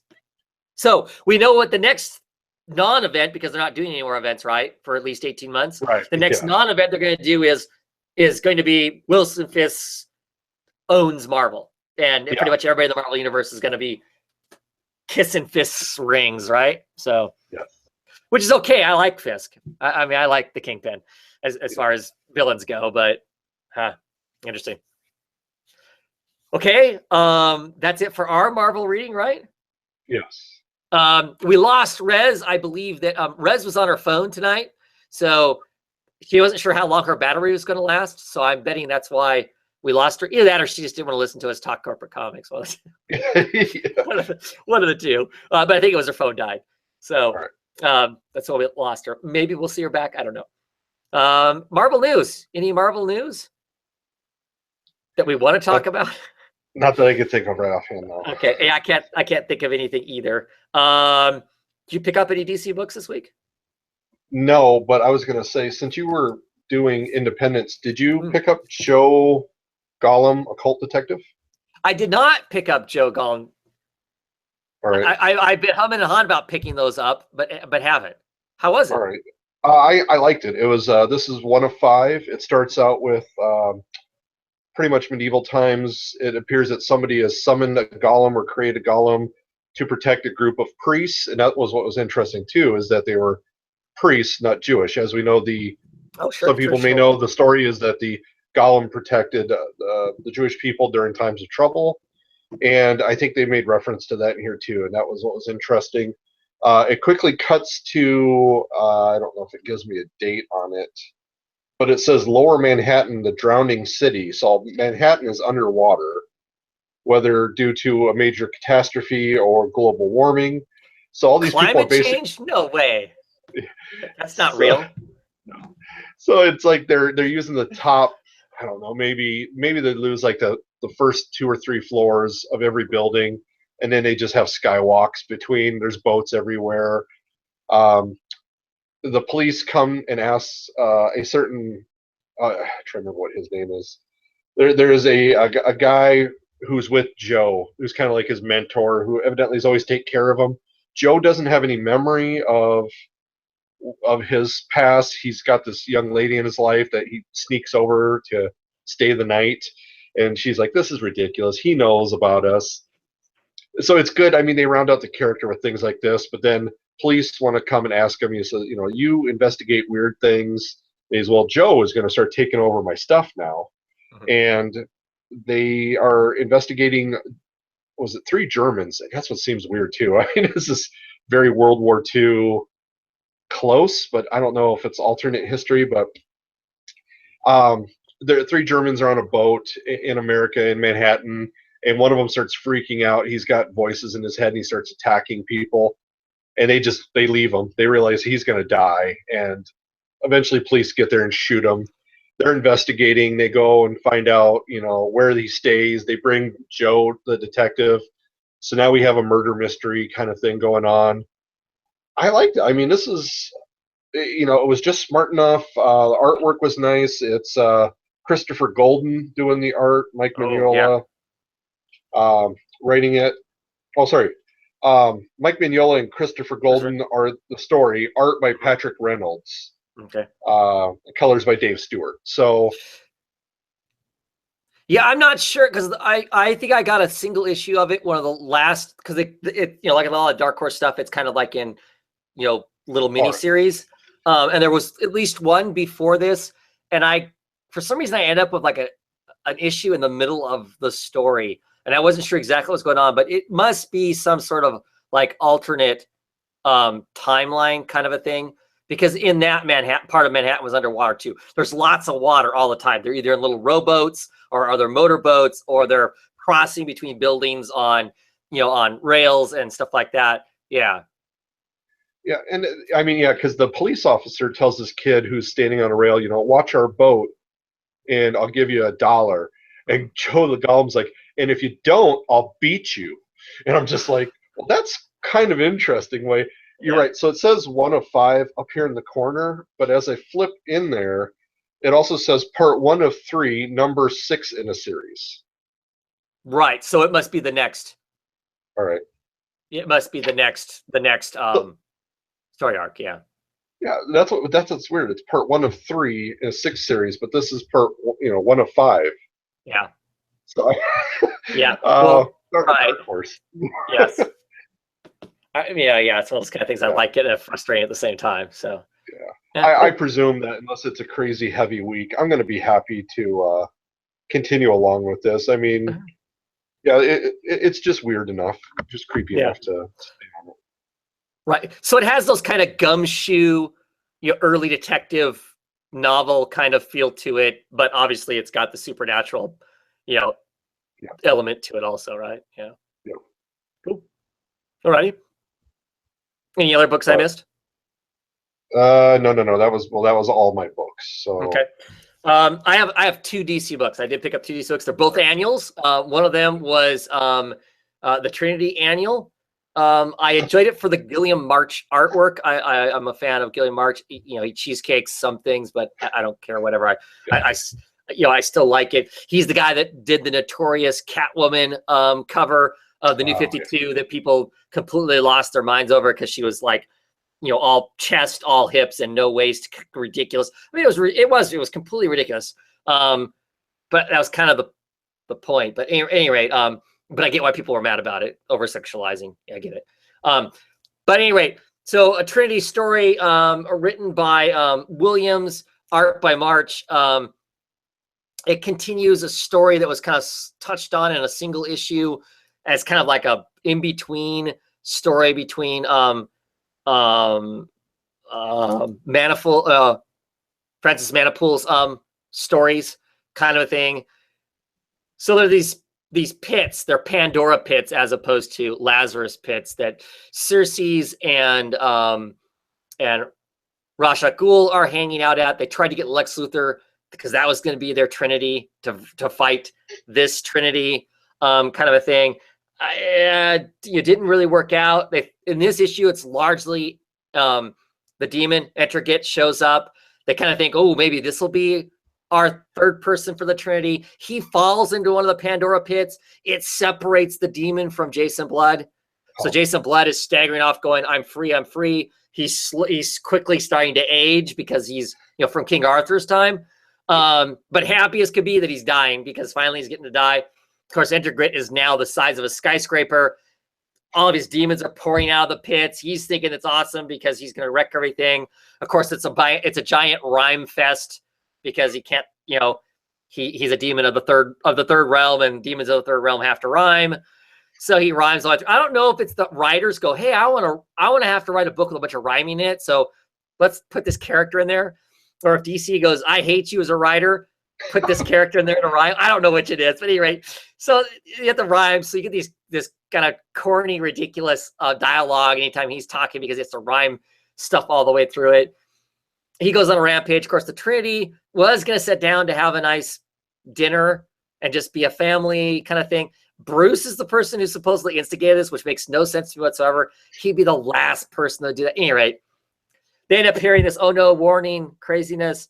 They go rushing off to find out what it is. They get in a fight with Etrigan. Of course, Etrigan's kicking their ass because he's a big giant magic thing. And Wonder Woman's dealing with Cersei's, and Ra's, I don't know, he's hiding somewhere laughing because he thinks all things kind of crazy because he's not totally sold on the whole that he needs partners, that he needs to be part of a Trinity. Not totally buying that. They end up making some sacrifices or attempting to make some sacrifices, and they end up getting Etrigan back in his thing. And you think everything's gone back to normal. These magic puddles disappeared from their original place. Cersei somehow could magically move them to someplace else. So we're with Cersei and Ra's. They're talking about the fact that didn't quite work out, but they've got another plan. And then they're like talking to somebody else. Cersei's going, "You are yet another Trinity, and we'll have 3 Trinities, right? Each 3 and 3, and we'll combine together. It'll make some great something or other." Got to guess who the Trinity is, Mike? Think about it. Trying to think, is it maybe the one that they put in before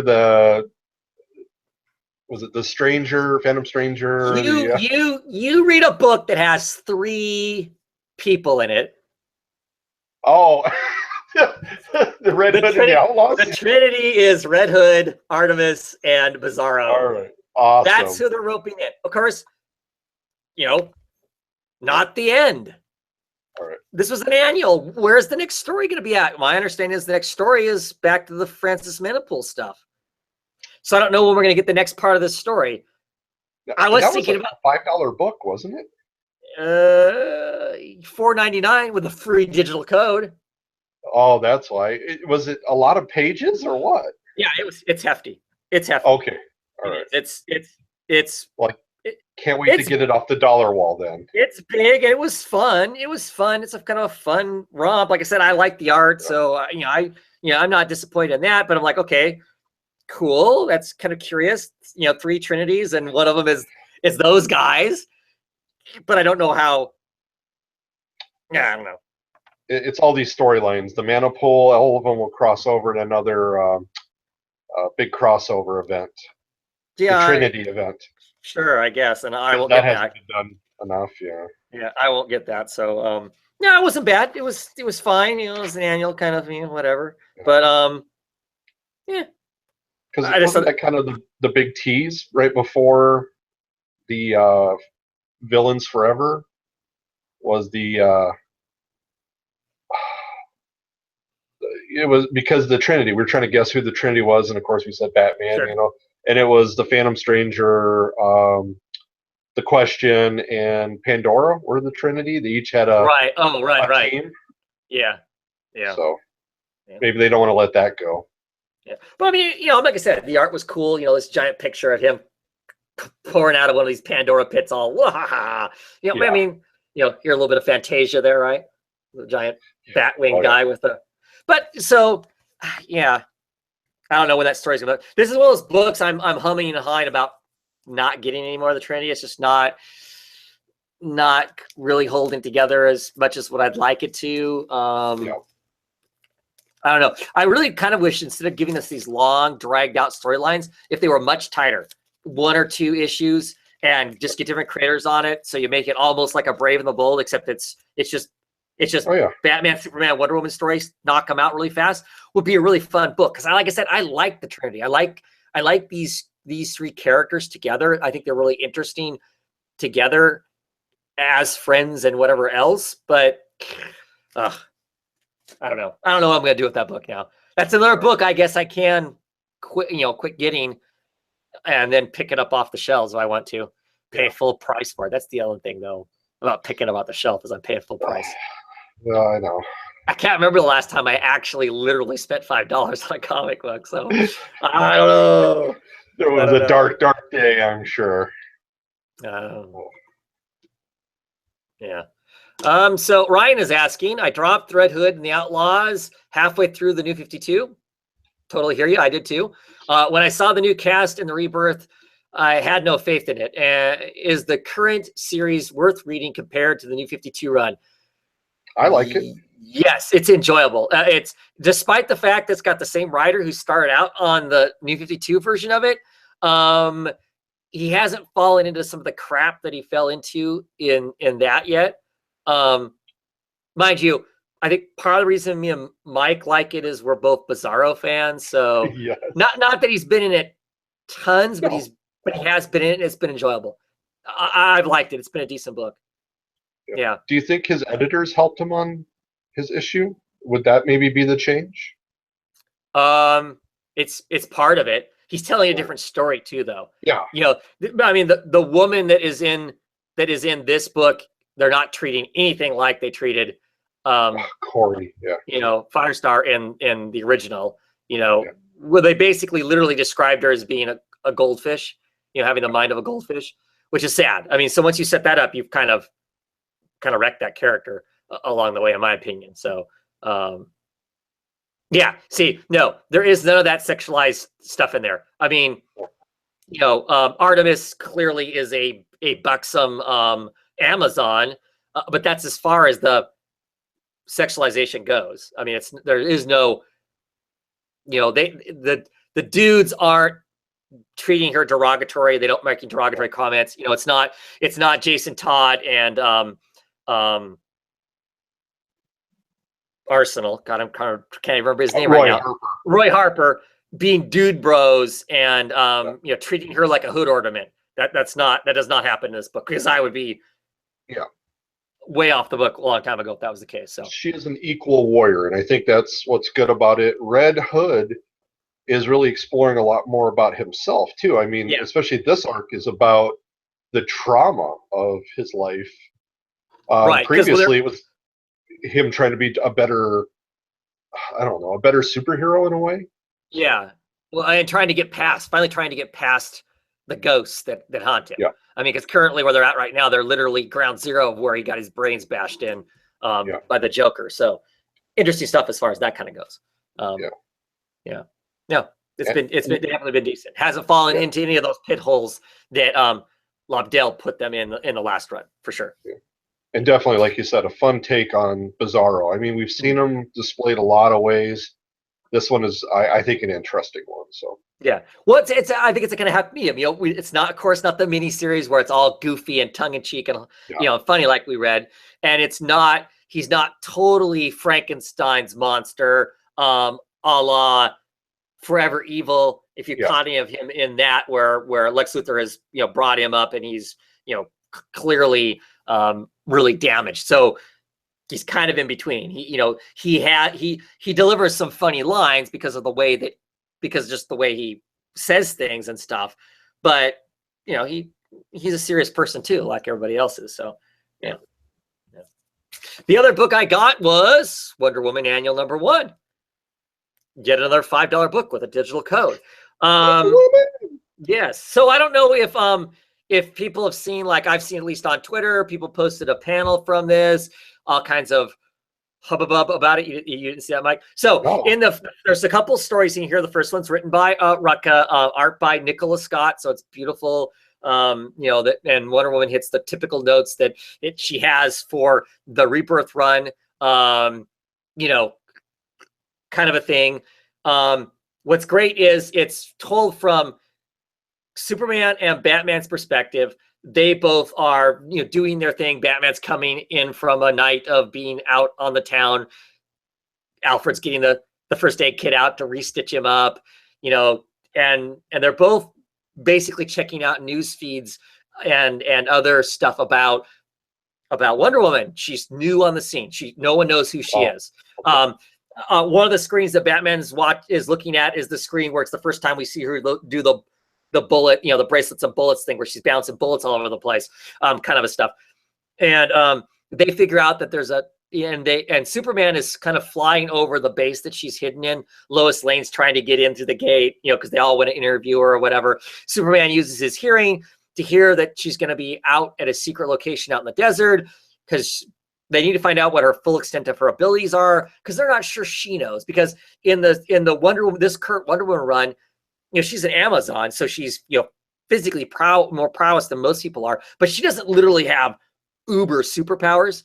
She actually gets those once she's here. The Pantheon gifts her with the definite strength. She has the blessings of the Pantheon, so she has the strength of the super jump, flight stuff, and all that. So they go out to the desert.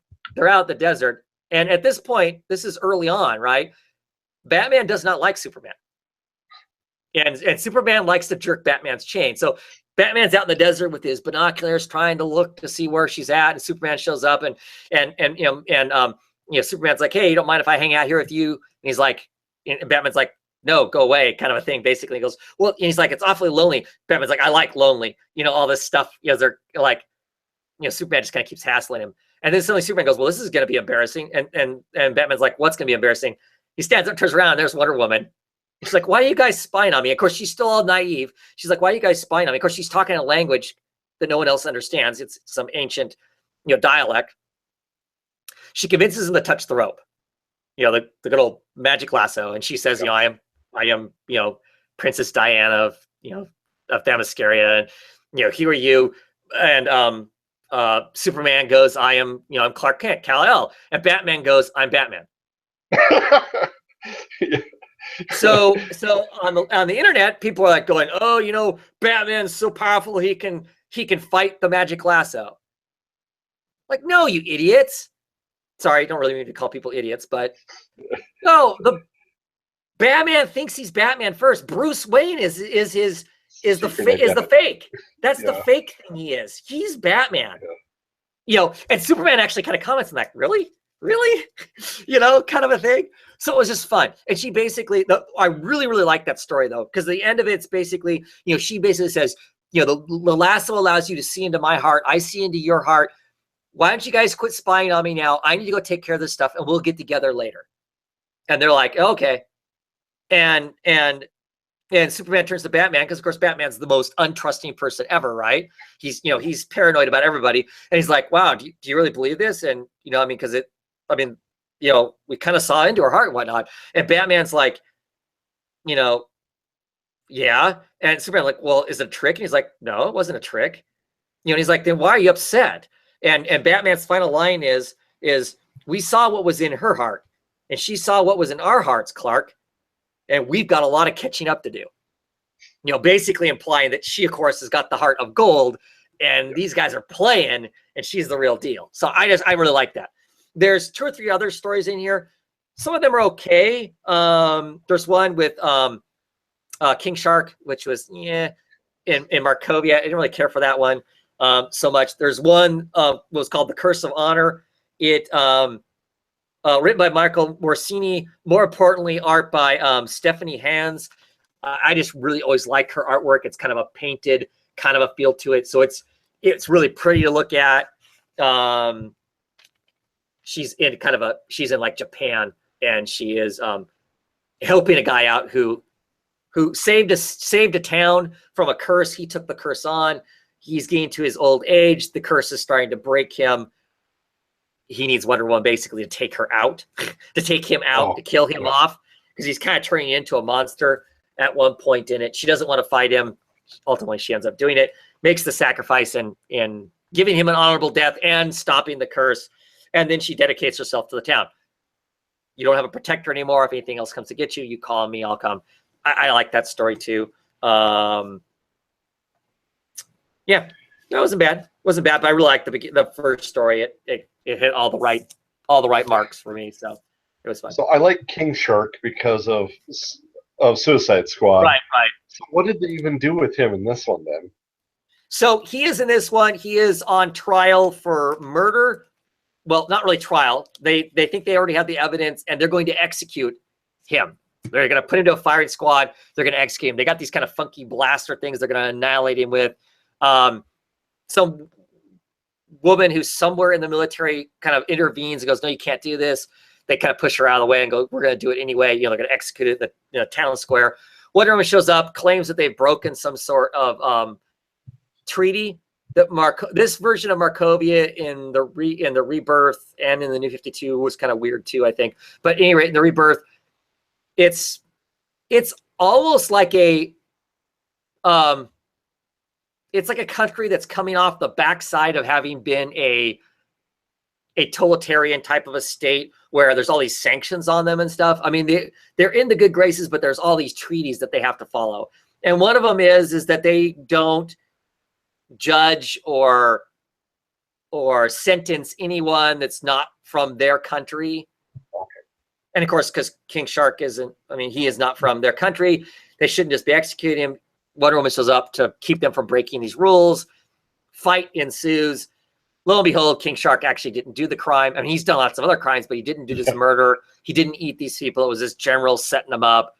The general goes off to jail, and she basically walks King Shark out of the place, and he's like, okay, what are you going to do with me now? Kind of thing. Because he's really talking about eating all these people.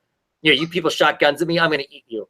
I mean, that's his answer to everything, right? Yes. Yeah. Hey, she walks him off to the ocean and says, we've got a lot of other crimes to atone to, and she points out into the ocean, and you can just see, about this much of Aquaman out there, and she's like, King Arthur is out there, and, he will, he is a kind and compassionate, but a very stern man. You will do time with him and it will get worked out.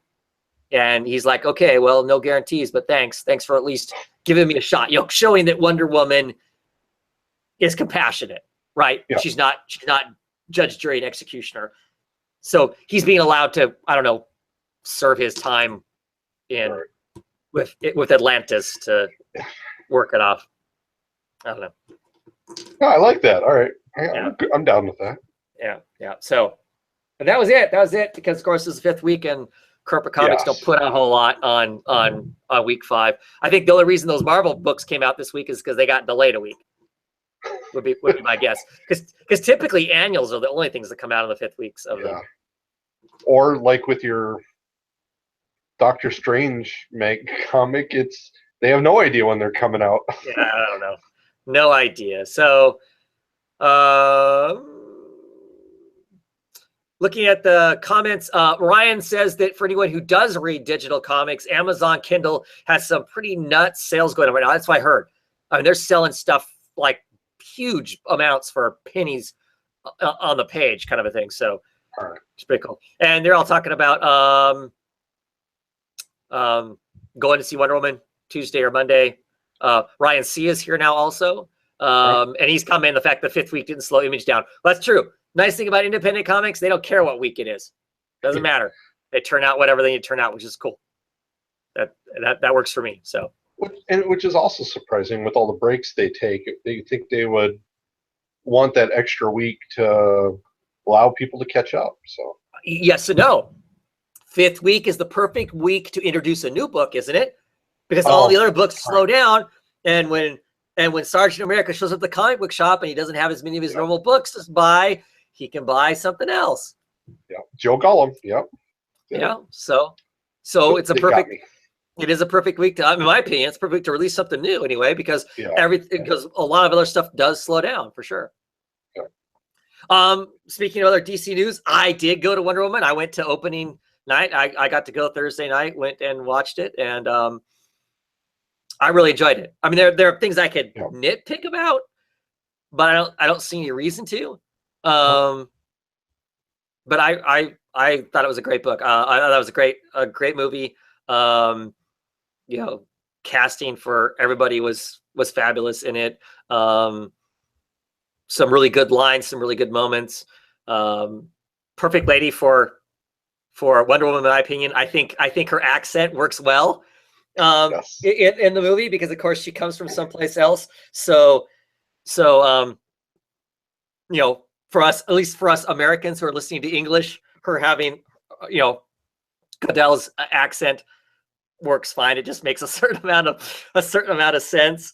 Ryan, and please, if I was just gonna say, please, if we have any watchers from Germany out there, please let me know if our American fake accent of German would pass in Germany, because that was my favorite part of Steve Trevor talking to a German. This accent, and I'm right. When the Germans aren't talking that way.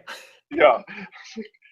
They will shoot you dead. But otherwise, like we said, nitpick, but I did enjoy it too. I just saw it. That's why I was late. Sorry, Ryan C said. Yeah, Ryan C says that the nitpicking is his job, which, yes, be my guest. You're the official reviewer. I'm not. I don't care. I don't care for that. But yeah, it is like I said, I enjoyed it. It was a fun to watch. As I said, the opening of the show, the viewing of it that I went to was largely women who were considerably older than me. Lots of little gray-haired ladies or little kids. And I'll say the kids were actually pretty good. They weren't too disruptive. I'm one of those people that sometimes watching movies with kids and it get frustrating. But and surprisingly, even because there are some parts in the movie that for a kid, not a whole lot's going on. It's just a bunch of adults blabbering. So, but yeah, like I said, I liked it. I'm biased. I'll say that too. I'm a DC fan before I'm a Marvel fan, and I'm a big Wonder Woman fan, and I think they did an excellent job for the character. So I'm already looking forward to Wonder Woman 2. Yeah, I thought it was all very excellent. And of course, I also went in this super loud, super exciting theater, and that's what I like to do with my friends. I was able to go with John on Demand and Professor Ken. We had a great time. When my wife went, and she did fall asleep during a little bit of it during the talkie time, but she got really tired, and her pregnancy is making her tired. She's got an excuse though. So yeah, pretty much so. But I can't wait to hear what Ryan C puts on Grindhouse about the movie. So it'll be good. Yeah, he's commenting the fact that it's on pace to make 100 million opening, which is ahead of expectations. So that puts it basically in range with Guardians of the Galaxy for those people who are trying to compare kind of a thing. So yeah. There's more I'm sure we'll chat about when we get off air. So yeah. Oh yeah. I don't want to spoil anything for it. It's way too early. It's way too early to get. It's way too early to get into anything on that. So I'm not even going to talk even in roundabout ways. Yeah. Other than I can watch Wonder Woman bounce bullets off of her bracelets for 4 hours straight. I'd probably be happy. So whatever. This weekend I did read the second trade of Rebirth, the origin story of Wonder Woman, and that was very exciting, and I enjoyed it. I would recommend it for people who have watched the movie and want a little bit more with it. I felt it was very close to the movie, and I just happened to pick up from my library also the Sensational Wonder Woman. So nice. Yeah. So remind me that the Rebirth trades, are they coming out? They're coming out one storyline and the other storyline, right? Correct. Yeah. So the first storyline was Lies. So it was like all the odd numbered books, and then this one was the origin, so it was all the even number ones. Okay, so Yep. so the first one was the kind of contemporary Liam Sharp drawn ones, and the one Yes. you just were just checking out is the Nicholas Scott back in the Sounds mostly thrown back in the day stuff. Okay, cool. Themyscira, yeah. And so it was nice. I mean, for somebody, I mean, you didn't need to read both of them, and that was kind of nice. And I mean, I just read Tech and Batman Detective, and oh my goodness, the second trade of that hit, and I just devoured it. And it was missing from the first. It's missing all of the Monster Men angle. So there was some stuff that I didn't realize, and then so I'm evidently going to have to read the Monster Men because it's got information that I was missing for this. But I love it. I mean, Detective is the one thing I really missed out on with this rebirth. Yeah, you did. Yep. Can't get them all though. It's Pokemon. Got to get them all. So. All righty. Okay. Any other DC news? I don't really. Not that I can think of, no. Yeah, not kind either. So I guess we'll. I was trying to think of artist changes. I know that I'm looking forward to the guy who does Sunstone is going to do a couple issues of I think it's Aquaman. Of Aquaman, and I think he's doing some Suicide Squad. Yeah, that's what I saw. After he does the few issues of Aquaman he's doing, then he's moving to Suicide Squad for a bit. Yeah. Yep. And then even Juan Fiera mentioned he's going to go back and do a couple issues. So I don't know if that means something's up with Green Arrow or what's going on with that. But he said he was drawing Harley Quinn. Said Well, he's pretty fast. All right. I mean, he was drawing issues of Colder, his independent book, at the same time he was doing corporate comics. So I think he's one of those people that can kind of do multiple things. So, which is just crazy. Yeah. Well, I mean, I think maybe it's most kind of things, when the fire's hot, you gotta strike kind of thing. I